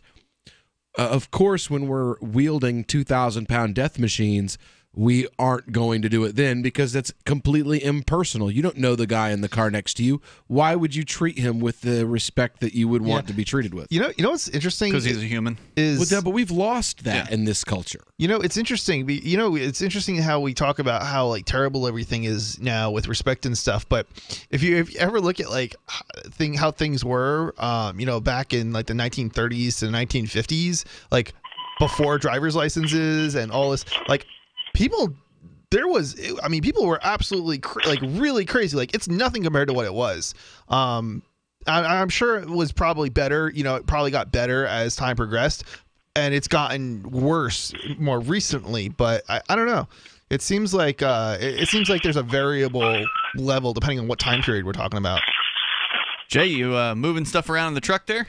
Oh yeah, I just got done working. I'm just packing up some tools. But yeah, the amount of respect, like, so what I've noticed, like, out west in the Midwest, like, I drove back forth to Colorado a lot. When you get like on I-80 and I-70, it's mostly trucks, almost zero cars. And the other guys that actually drive really, really well are all the old timers and the campers. I've noticed they're pretty darn good. Okay. It's almost like they're trying to earn the respect of the truck drivers, is the best I can gather, because they always flash their lights and are very courteous. But boy, around New England, like I drive down to Western Mass, 1 or 2 days a week to work, and I take 4 nights to come down from Manchester. And oh man, it's just like you really just got to be on your toes. You got to be paying attention. Mass is really bad. Driving in Tennessee, it's like a different country. New Jersey are terrible.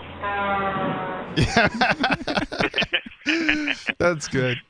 All right, man. Hey, thanks for the call. Thanks for the update, the professional perspective as a truck driver with, as you said, over 1 million miles logged. I appreciate that, and drive safe tonight. Jay Noon there. And by the way, again, he's going to be getting married at the Fork Fest coming up here in 3 weeks. He'll be on Sunday.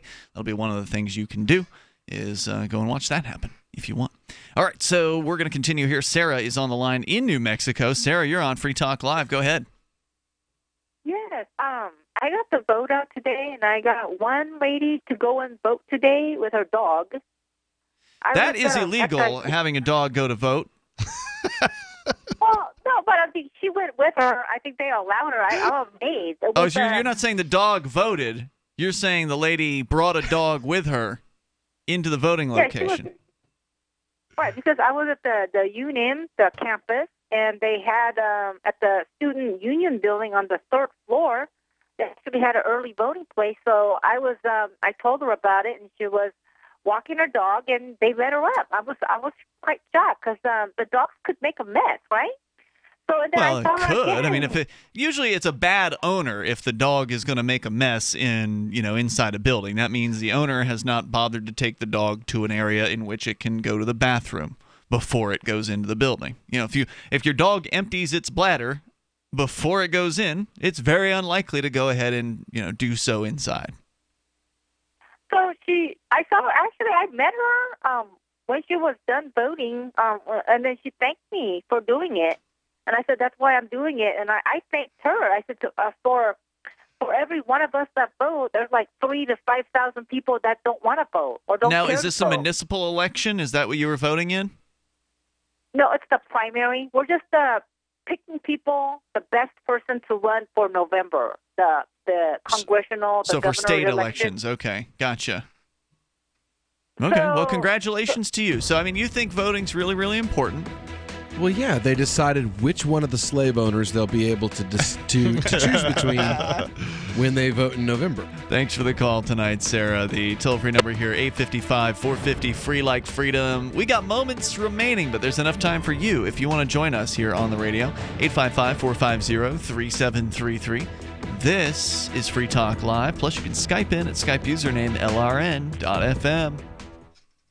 The Bitcoin.com wallet is a simple and powerful, full-featured wallet that allows you to send and receive Bitcoin Cash and Bitcoin Core with anyone, anywhere in the world. It supports both single and multi-signature wallets and is available in multiple languages. Use the Bitcoin.com wallet to buy, send, store, and receive both Bitcoin Cash and Bitcoin Core. Learn more at wallet.bitcoin.com. What's more profitable, running your business or doing bookkeeping? Doing your business, of course, but you want to keep your books so that you can maximize your tax savings, right? What if I told you that there's a person that's a bookkeeper, accountant, and law school graduate that's also a hardcore libertarian? My name is Melanie Johnson, and I hate the state. I will aggressively help you to minimize your tax exposure and maximize profits, all while staying within the law. Melanie's your best choice for your taxes and bookkeeping needs. Go to tax.freetalklive.com and check out our website, tax.freetalklive.com. It's about time something new came along for better selling and buying online. And I found it. What now, Marge? It's buysellmakeoffer.com. Never heard of it. It's a brand new company. That's why you've never heard of it. It's the newest and best way to sell any products online. I did all the research. Sell my car? Yes. Our home? Yep. My golf bag? Your golf clubs. All of them. How about your purse collection hoard? Hey, now. You said any product. Right. I did. We get 30 days free. Really? Packages starting from only $9.95. And buysellmakeoffer.com will never charge item fees ever. Never. And this is cool. Listen to this. You can even use Skype or video to show your items. That's cool. Yes. All we have to do is go to the website, sign up, and then load our stuff to sell. I love this site. Buysellmakeoffer.com. Buysellmakeoffer.com. You got it? Buysellmakeoffer.com. Buysellmakeoffer.com. Better selling, better buying. The warning signs. First, he made me feel special. He promised he'd look after me, provide for my future. He broke every promise he made. Millions of Americans afflicted. I was ready to leave, but he told me he'd change. So I gave him another chance. I was such a fool. The consequences. Things only got worse. He started making my decisions for me about my job, my kids' education, my money, my safety, my future. He took away my choices, but I kept going back to the same politicians. The diagnosis? Battered voter syndrome. I fell for the same old lies. They were just playing with my emotions, telling me what I wanted to hear. That's not right. If you're tired of the two-party system but want to support a principled Libertarian Party, check out the Libertarian Party of New Hampshire at lpnh.org. That's lpnh.org.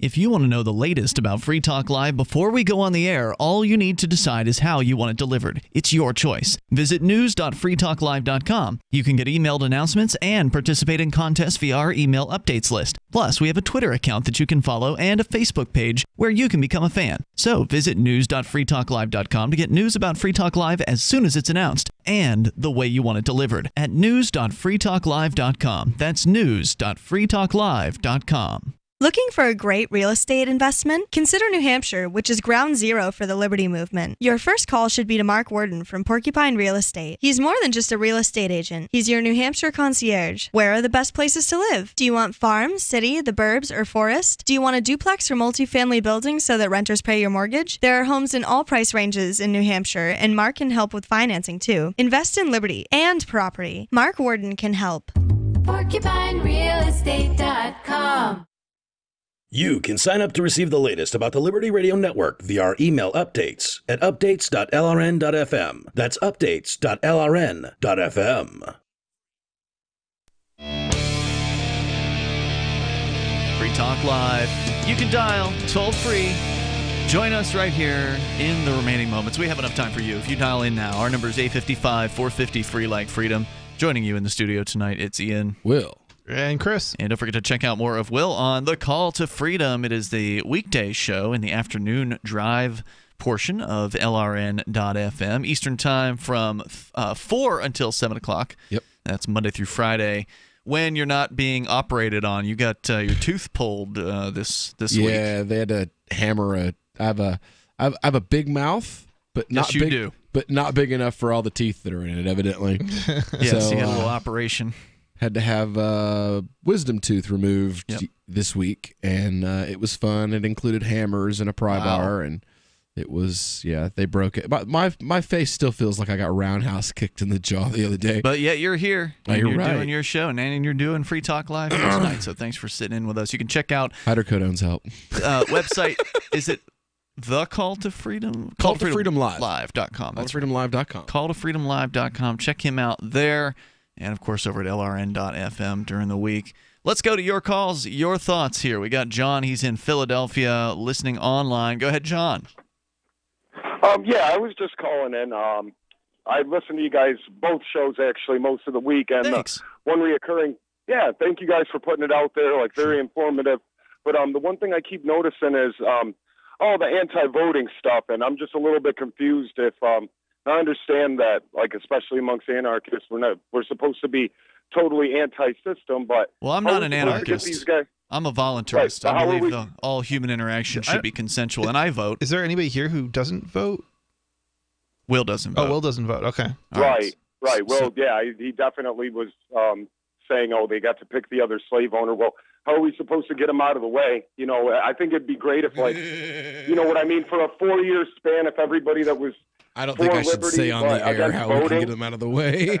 Yeah, you should probably refrain. Well, no, I don't disagree. Now, hold on. Let me be clear on something. Wait until the revolution, Will. How can we get them out of the way? If I did just have a friend that had the fence. All right, everybody's talking at once here, and it's not working.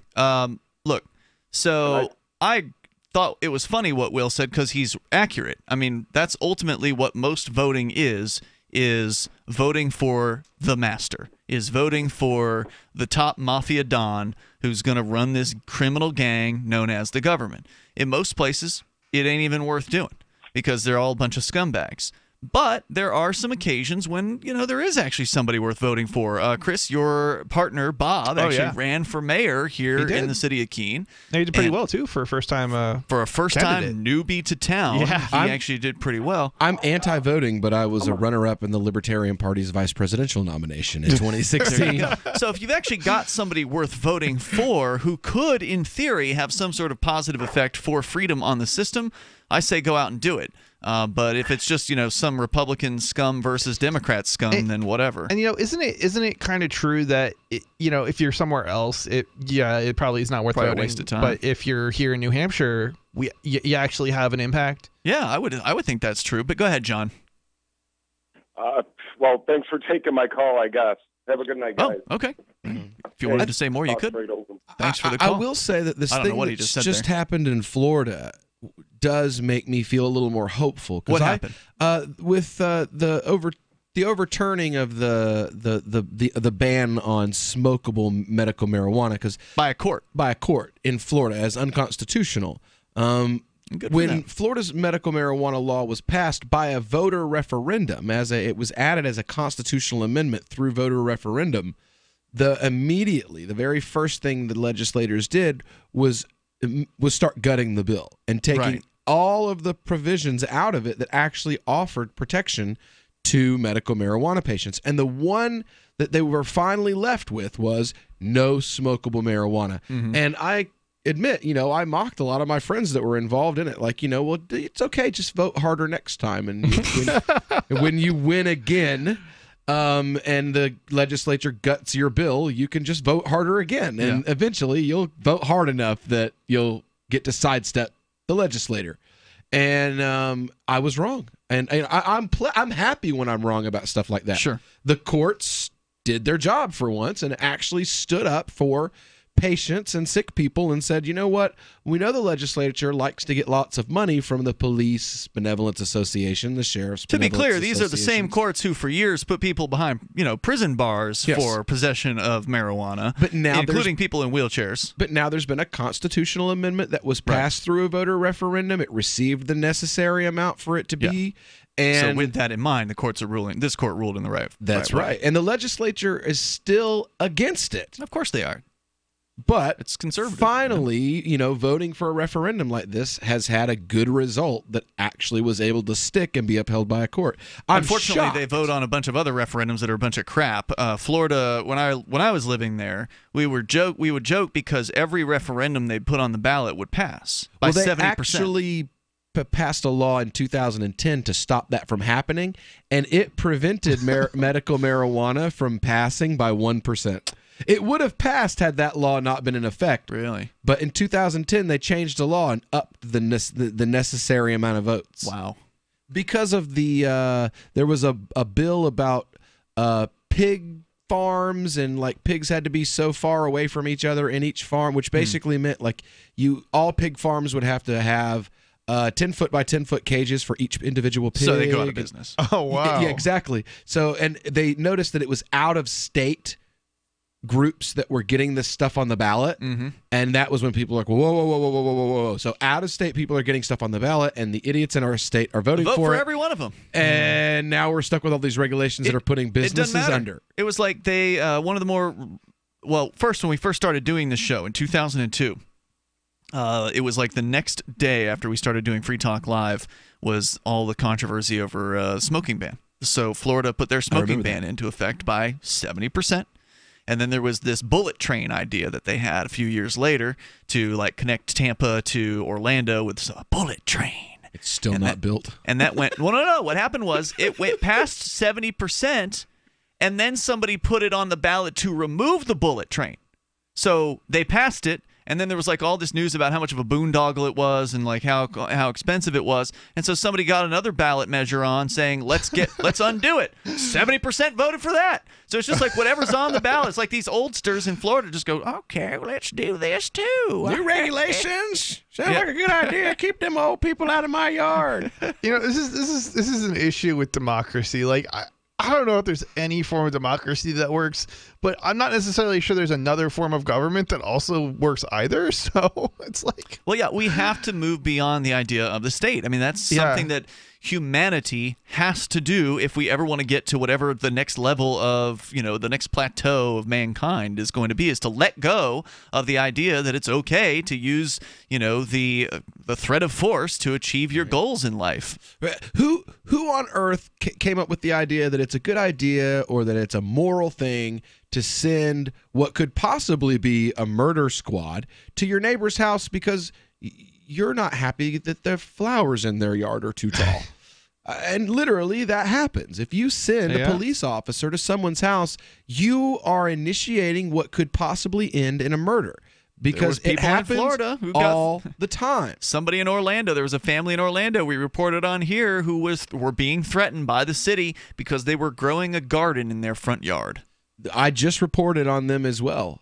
This was years ago. It was years ago in the article. Okay. The article, the guy, his mother was the woman who had those flowers, and the city threatened to fine her hundreds of dollars per day a day if she didn't cut the flowers down, because the guy next door got pissy over the fact she wouldn't have her her lawn like his 1950s Atomic Family, a Stitch in Time type lawn that he has. Right.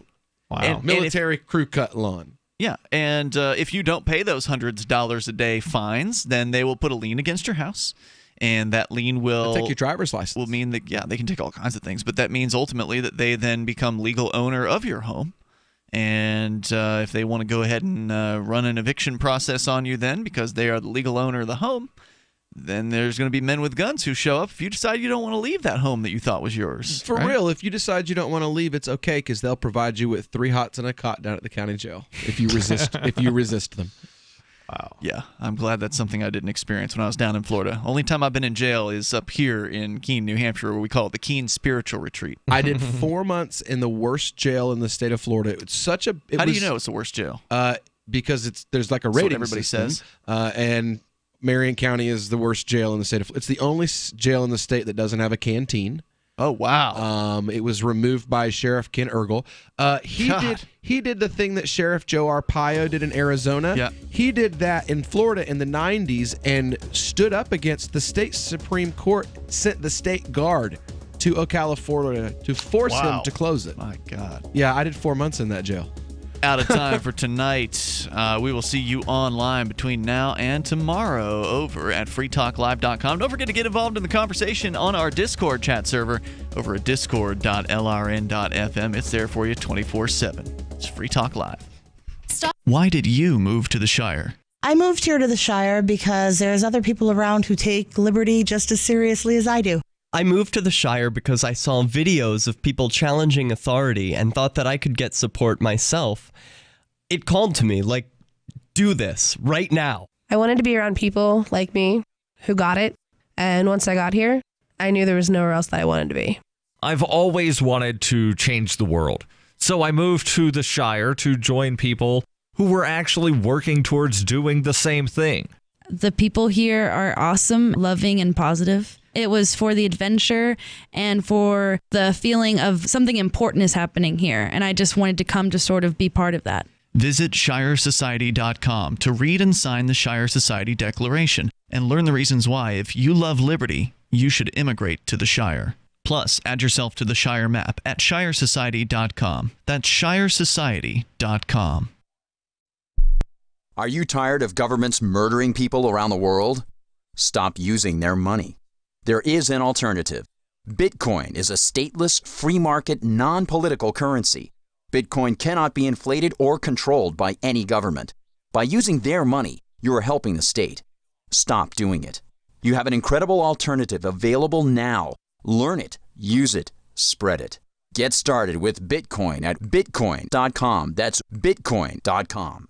Some of you asked, and now we've delivered. LRN.FM's live Keene, New Hampshire studio shows are now streamed in HD on Twitch. Visit our channel at twitch.lrn.fm and give it a follow. If you have Amazon Prime, you get 1 free subscription on Twitch. If you use it on our channel, Twitch will give LRN.FM a monthly piece of your Prime subscription cost. So please watch, follow, share, and subscribe to twitch.lrn.fm. That's twitch.lrn.fm. The Torchwood Report is coming up next, live after the news on the Liberty Radio Network at LRN.FM.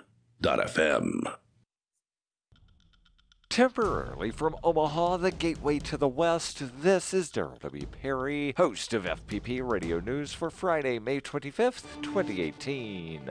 Silver is trading at $16.61 per ounce. Gold is valued at $1,303 per ounce. Zencash is trading at $34, and the average price of Bitcoin is $7,620.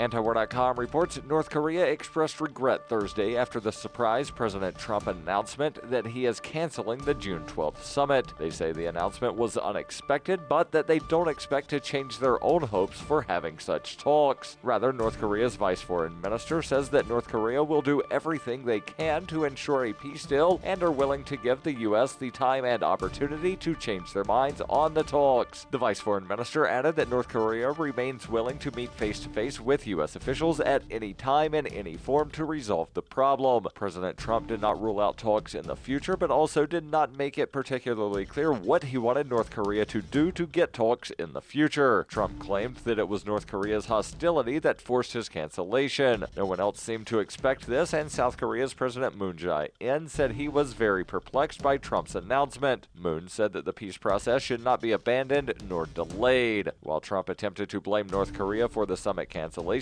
North Korea is making it very clear that they still want the talks. This is also putting some pressure on Trump to make some effort to salvage the talks after withdrawing. For over 40 years, Roberts & Roberts Brokerage has been a trusted source for buying and selling precious metals like gold and silver. And as a Bitcoin-preferred business, Roberts & Roberts Brokerage has removed the minimum purchase amount for all orders paid in the digital currency. Call Roberts & Roberts Brokerage today for knowledgeable advice on buying and selling precious metals and a forward-thinking approach to new technologies. 800-874-9760 or visit online at rrbi.co.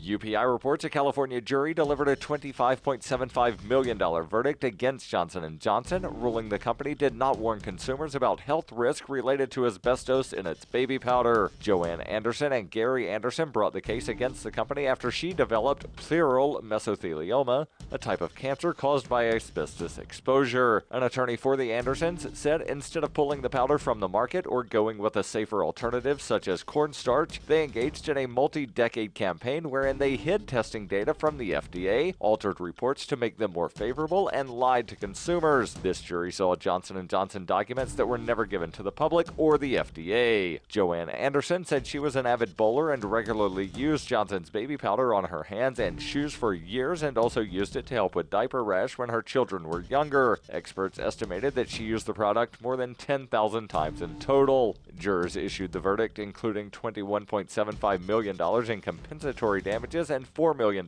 in punitive damages, and found Johnson & Johnson liable for 2/3 of the verdict amount and the entirety of the punitive amount. The remainder of the fault was spread among other companies named in the lawsuit related to exposure to asbestos that the Andersons experienced while watching her husband work on his car.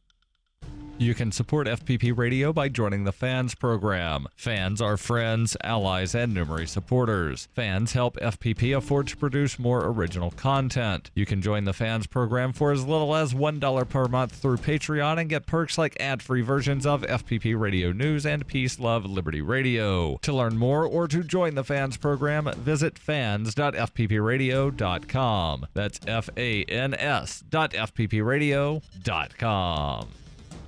Reuters reports President Donald Trump on Thursday issued a posthumous pardon to boxer Jack Johnson, the first African-American heavyweight champion who was imprisoned a century ago due to his relationship with a white woman. Trump said, "I believe Jack Johnson is a worthy person to receive a pardon to correct a wrong in our history." In a case that came to symbolize racial injustice, Johnson was arrested in 1912 for violating the Mann Act with Lucille Cameron, who later became his wife. The law was passed 2 years earlier and made it a crime to take a woman across state lines for immoral purposes. Jack Johnson died in 1946. In signing the pardon, President Trump cited tremendous racial tension during the time Johnson was champion. Trump said he really represented something that was both very beautiful and very terrible at the same time. Actor Sylvester Stallone, famous as the star of the Rocky boxing movie franchise, and former world heavyweight boxing champion Lennox Lewis flanked Trump for the pardon in the Oval Office. This has been FPP Radio News. Online at fppradio.com. Researchers at Princeton University's Department of Sociology have made a major leap in our understanding of social interaction. We conducted trials in 90 supermarkets across the country and found that essentially 100% of people disapproved of having a stranger hit them across the face and then expose their genitalia right in the middle of the supermarket, which we found very interesting. Researchers observed similar reactions when the subject hurled shopping carts toward unsuspecting shoppers, stood in the deli section rubbing cold cuts against his chest, or got right near cashier's ears and began loudly singing Yankee Doodle. In this particular trial, we had our subject, Kevin, take off his shirt, tape a banana to his forehead, and charge at various shoppers like he was a rhino. Within 20 minutes, store owners called the police and he was arrested, allowing us to come to the conclusion that this type of behavior is still considered at least somewhat taboo. This is the Onion News Network.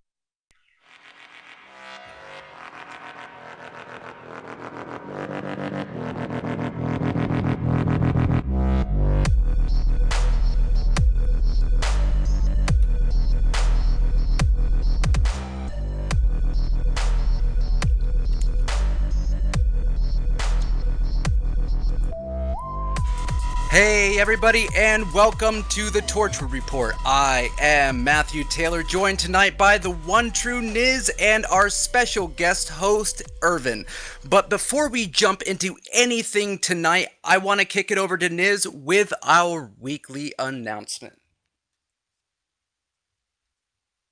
This broadcast is covered by the BIPCOT No Government License. That means that you are free to use or rebroadcast portions or segments of this show so long as you are not an agent or advocate for government. If you fail to heed this warning, you will be socially shamed. For more information, please visit bipcot.org. That's bipcot.org. So tonight we're going to be doing something a little different that we don't normally do here on the show. We are going to be bringing on, as I said, our guest host, Irvin. Irvin, this is going to be his first experience here with the radio. He has no idea what our topics are going to be tonight. He's just going to join Niz and myself and kind of represent the audience in a way to ask the questions that maybe we don't ask each other about our topics. So everybody, give welcome to Irvin in any way you possibly can, over either on our Facebook or over on the Discord chat. But from there on out, I think we're going to move forward.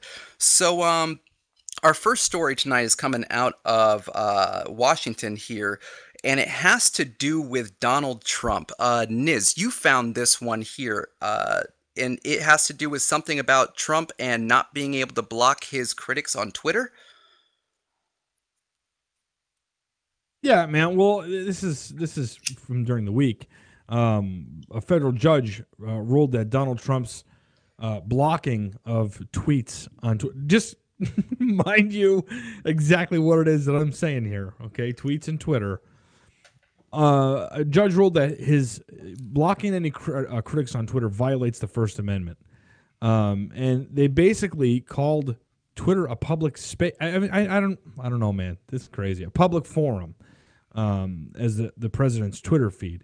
And now my question is now that they've deemed Twitter a public forum, is it just Trump's Twitter feed, or is it everyone's Twitter feed? I want to know, because if I get blocked, I want to start suing people like crazy for violating my First Amendment rights. I feel like this is something that is locked down to people who are government officials. Your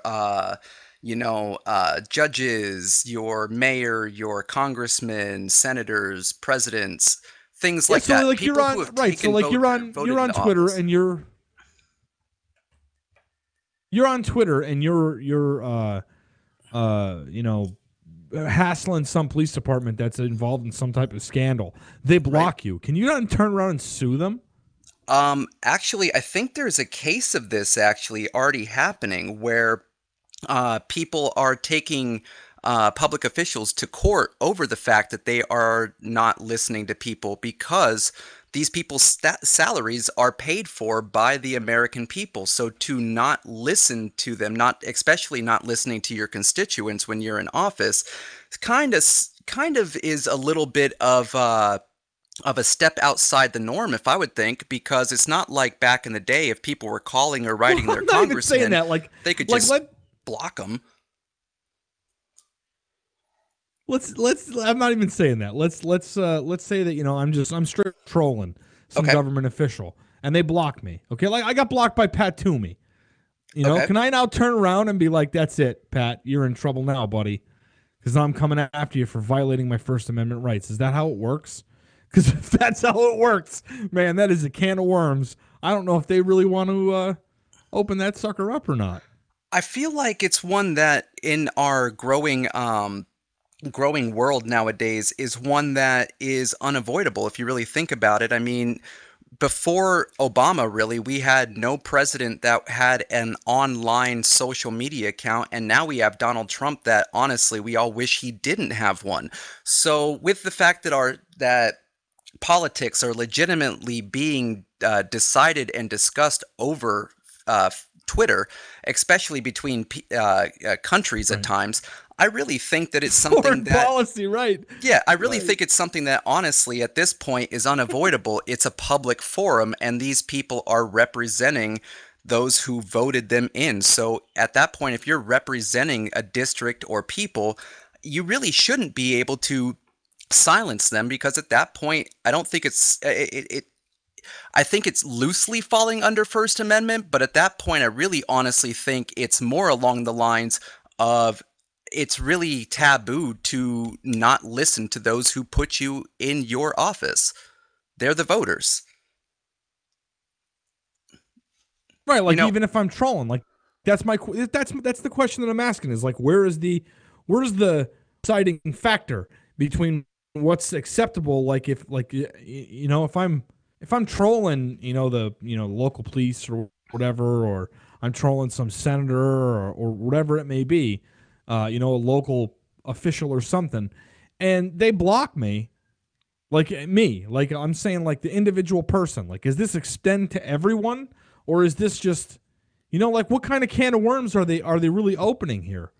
What's the criteria that to say like that this is acceptable? What's the acceptable level of trolling that will acceptably let them like block you? I'll definitely get into that in just a second, because I actually have a real world incident that's going on right now that kind of falls into this. But before we go to that, Irvin, you've been quiet here on this, so why don't we ask you, what do you think about Donald Trump wanting to block people on Twitter because they don't agree with him? Do you think that's right, or do you think that's messed up? No, it's like you were saying. Closer to your mic, please. It's like you were saying. Honestly, we can't hear him. Sorry, Irvin. Give me 1 second. Go ahead. Hello? There you are. Okay, sorry. He's out. So he's good. He's good. Go ahead. No, but it's honestly like. Okay. I don't forget I have a delay. Yeah. So for me, it's like I feel it's wrong. I do feel it's wrong because you're not listening to the people, like the people that are actually. Like you promised that you would take care of, it's like you're not doing it. Right. I absolutely agree with you. So okay, Irvin or Niz, you were saying what's the level of trolling that seems like it would be acceptable? Yeah, like what's the criteria? Right. So right now I'm actually I've been watching for about 2 weeks as the Scranton Police Department's Facebook has been completely overran by trolls. In the last probably 8 days, it went from 2,200 supporters to over 13,000, and everybody who showed up was there to troll the page because the police department shot and killed a dog. So with that in mind, you take a look at this and people are going insane on this Facebook, and they're not getting rid of anybody who's trolling them for the sole fact of they're afraid of a lawsuit. I know Severin Freeman, who we've done shows with and has been on this network several times. He himself actually got into an argument with the Allentown Police Department because they were deleting comments. And I believe he even, and I'll find it while we're on break because we're going to be going to that soon, but he even found a case where judges had turned around and held departments in contempt for not allowing people to speak out against what they were doing on social media. So I don't know where the line gets drawn, but as of right now, nobody's put one in the sand before it gets to threats and violence. Like, it's kind of one of those things where they're kind of letting it go all the way up until something's said that charges can be filed on, and then they just run it wild. So, anyways, guys, we are about to go on break. We will be right back after this commercial here on LRN.FM. Guys, we will be right back after this.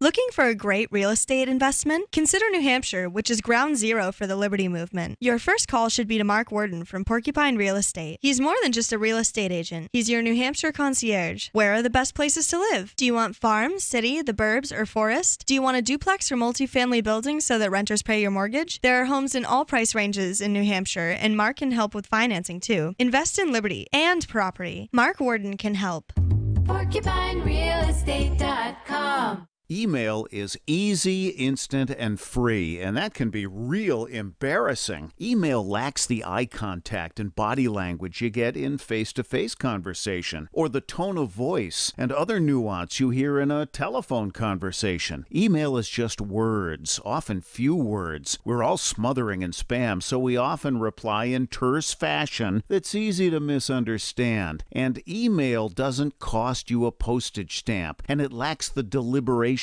time it'd take to walk to the snail mail box. So it's easy to succumb to the "oh yeah" stimulus response trap. When in doubt, don't snap back at snippy messages you get. You may have mistaken the sender's intent. And unless you're sending AOL to AOL, there's no unsend. For more tips on critical communication skills for the way things are now, hit survivalspeech.com. I'm Holland Cook. Here's a chance to do a little activism while you're cruising Facebook, Twitter, or Google+. Between the LOL cats, the recipes, the hot girls, and the inspirational sunrise memes, Free Talk Live's posts pass by your newsfeed. Like them, comment. It gives us more exposure. If you don't see our posts, click like at facebook.freetalklive.com and then hover over it to click Get Notifications. It's an easy way to spread the ideas of liberty a bit further. I know you're busy, but you can spare that 1/10 of a calorie it takes to click on something. facebook.freetalklive.com. Catch the Call to Freedom at its new time, weekdays from 4 to 7 p.m. The Call to Freedom is the only live drive-home call-in show in the U.S. with a segment devoted to cryptocurrencies. Crypto Hour, brought to you by Helium.com, live from Vertcoin Studios in New Hampshire.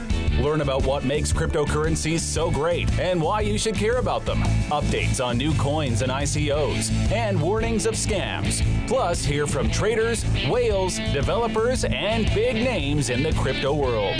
You can also win crypto coins or tokens every episode. Just listen for the faucet sound and be the 5th caller to get free Dash, Litecoin, Vertcoin, Verge, or other cryptocurrencies. The Call to Freedom with Will and Aria, featuring Crypto Hour. Broadcast internationally through our Bit Plus Network satellite. Weekdays from 4 to 7 p.m. on LRN FM. Now that you've found the Liberty Radio Network at LRN.FM, you may want to help expose others to our great programs. To assist you in doing so, you'll find resources at promote.lrn.fm, including details on how to get a free bumper sticker, quarter-page flyers you can print out and distribute, banners for your website, as well as files that will allow you to make your own custom banners and graphics. Visit promote.lrn.fm and help bring new listeners to the Liberty Radio Network. That's promote.lrn.fm. Are you tired of governments around the world killing innocent people? Stop using their money. There is an alternative. Bitcoin is a stateless, free market, non-political currency. Bitcoin is money that cannot be inflated or controlled by any state. By continuing to use their money, you're perpetuating the killing. Stop doing it. You have an incredible alternative available to you now. Learn it, use it, spread it. Get started with Bitcoin at bitcoin.com. It's bitcoin.com.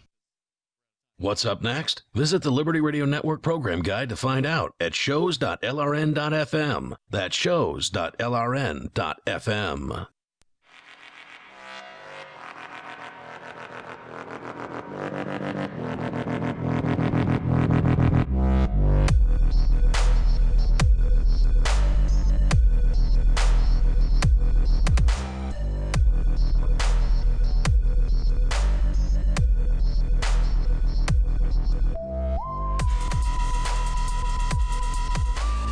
Welcome back. You're listening to the Torchwood Report live on the Liberty Radio Network.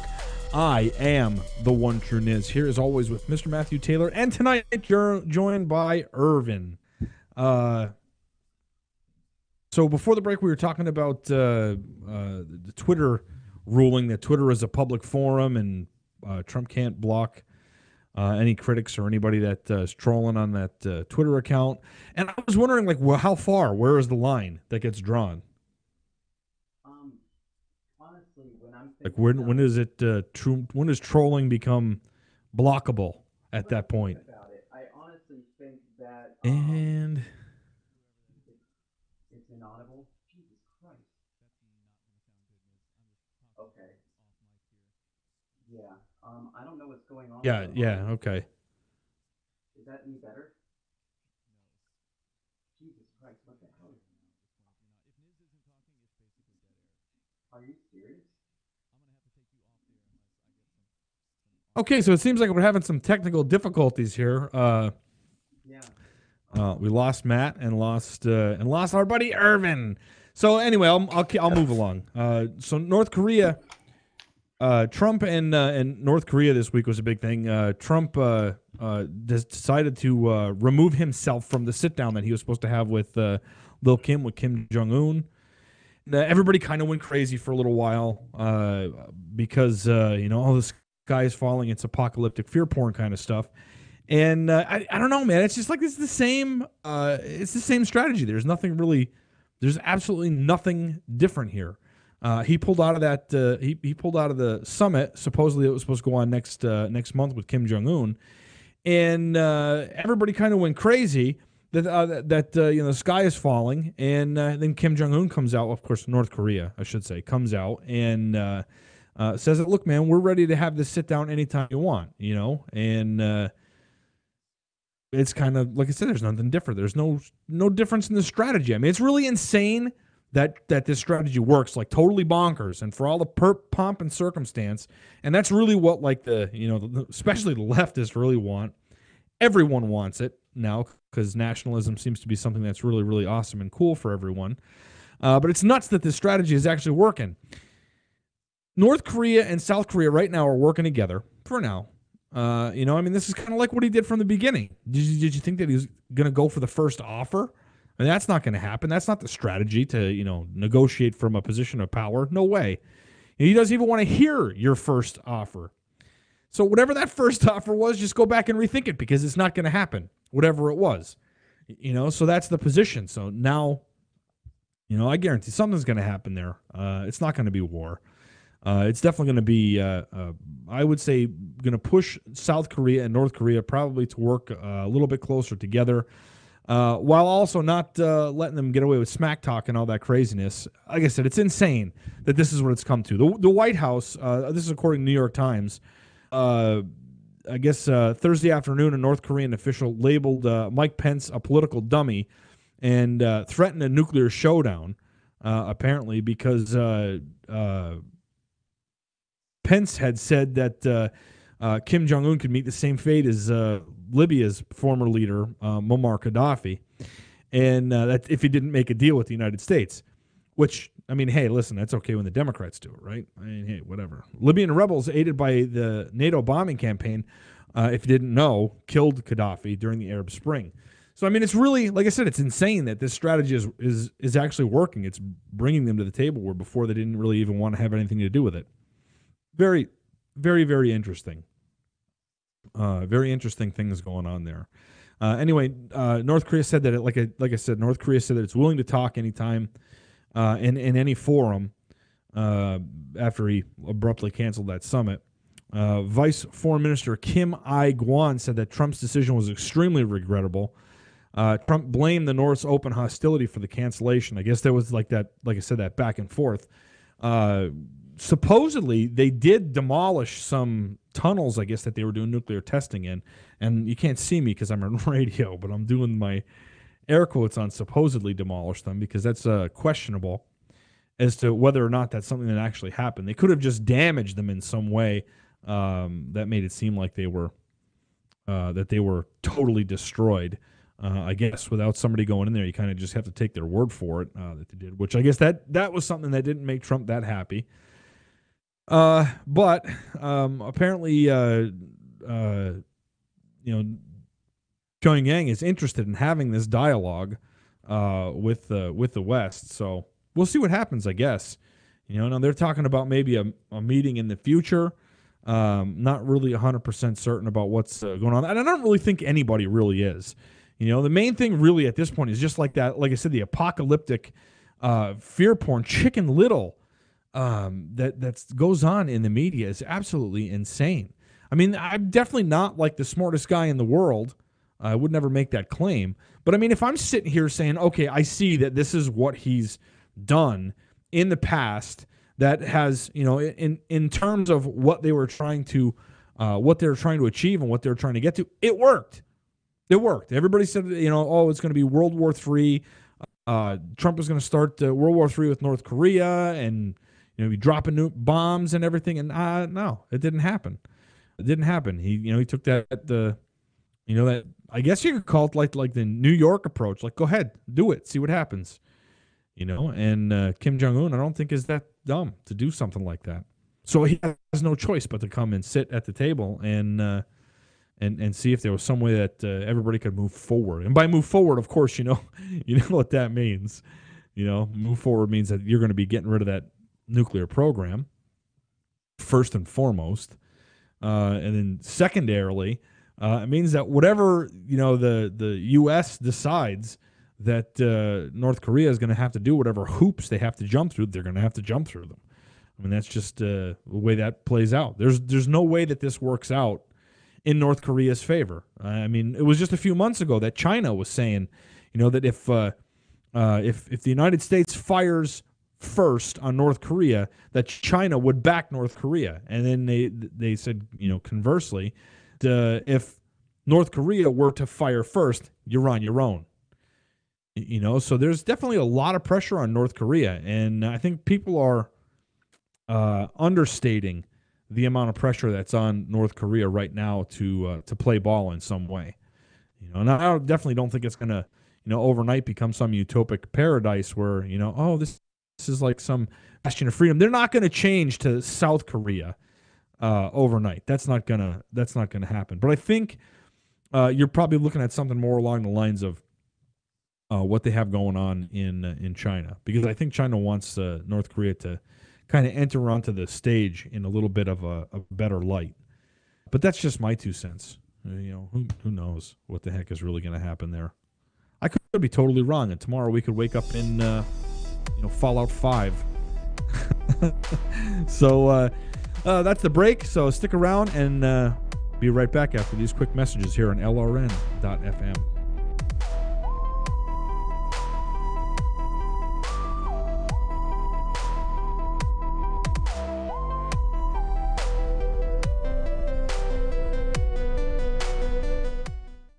Is spreading the message of liberty, cryptocurrency, and peace around the globe worth $2 per month to you?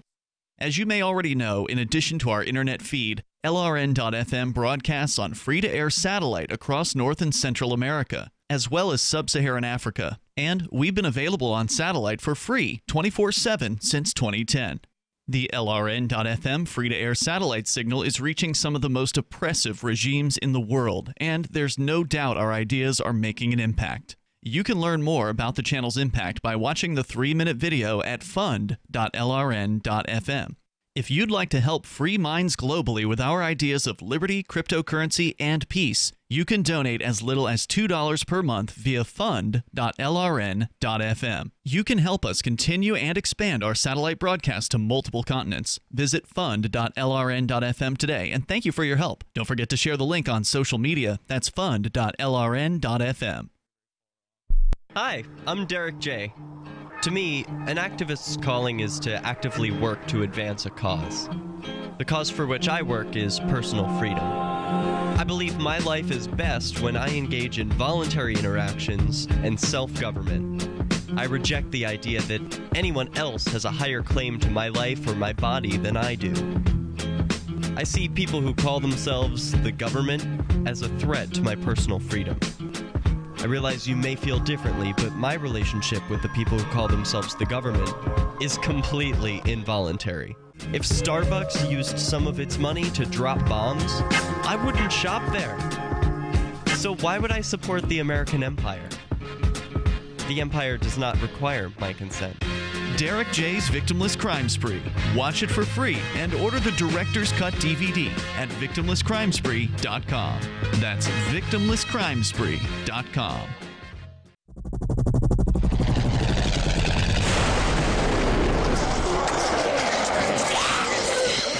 In Survivor Max 2, School Bites, Max must scavenge through a wasteland swarming with the undead. Desperate to find the medicine he needs, he discovers a community of survivors at his former school. Has he finally found the safe haven he's been looking for, or will he discover that school bites? Look for Survivor Max on Facebook, read reviews on Amazon, and read Chapter 1 at survivormax.com.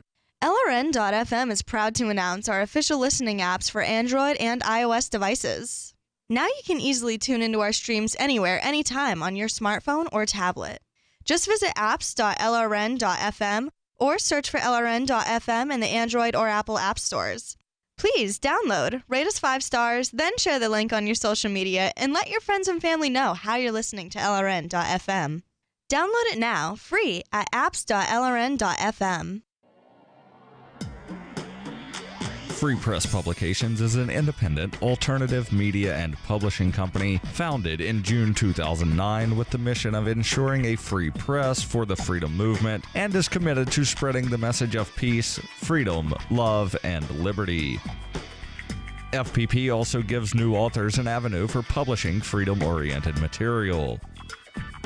FPP brings you daily news and commentary on the website fpp.cc, as well as a daily 5-minute newscast, FPP Radio News, and weekly news, views, and commentary in the FPP Freedom Minute and Peace, Love, Liberty Radio at fppradio.com, and the monthly newspaper FPP News at news.fpp.cc.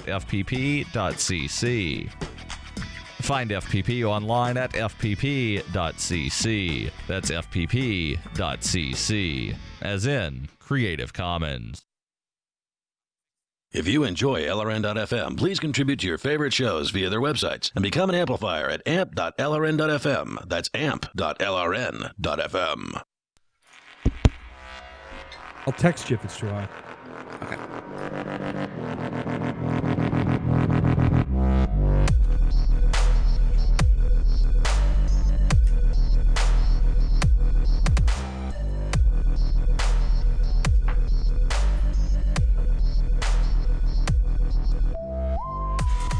Hey everybody, and welcome back to the Torchwood Report. I am Matthew Taylor, along with the one true Niz.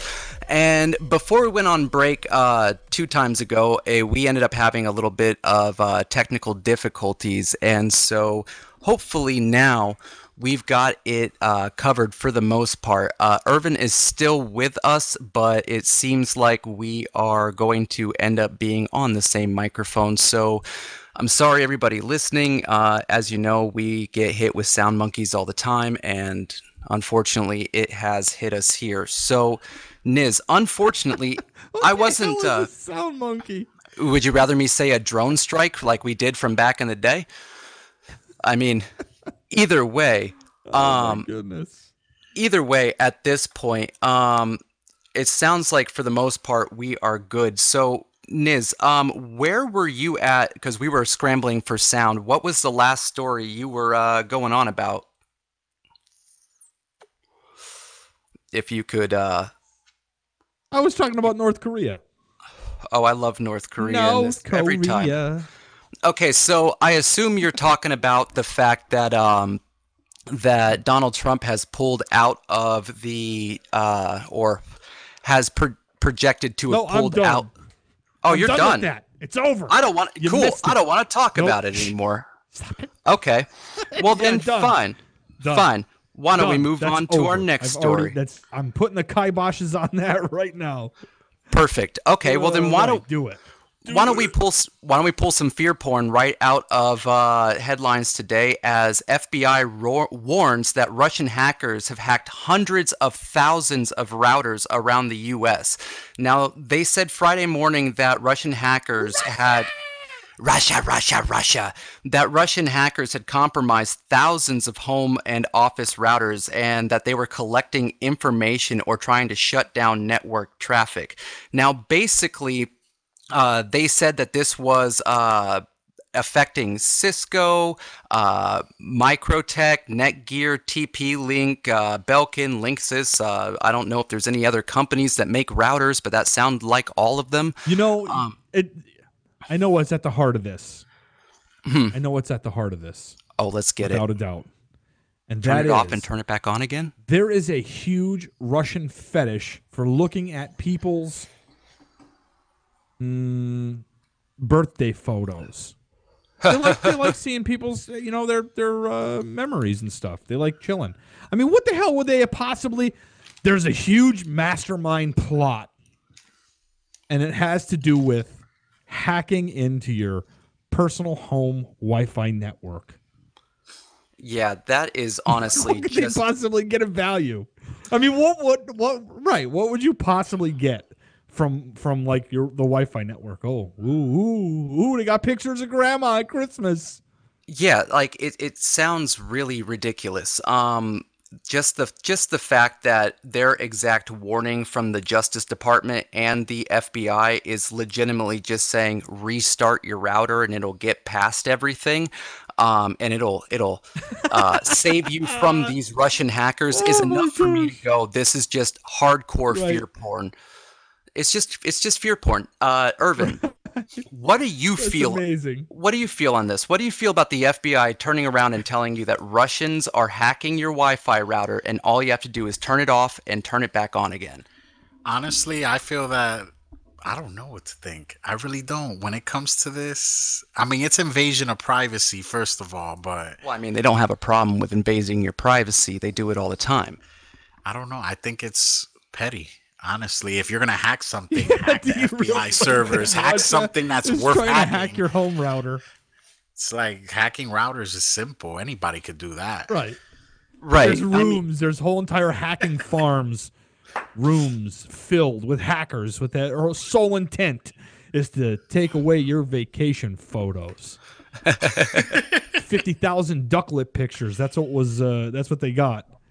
You know what I mean? Like, why would they even waste their time? No, come on. This is baloney. This is phony baloney there, FBI. You might have had me one other day, but not today, buddy. Yeah, not today. It That's all really... I can tell you. This is just another instance in my mind of the FBI just needing to find something to continue keeping Russia in the narrative, because as of right now, it makes no sense to have Russia in the narrative. Right, it's probably a psyop. Here's the deal, man. Right?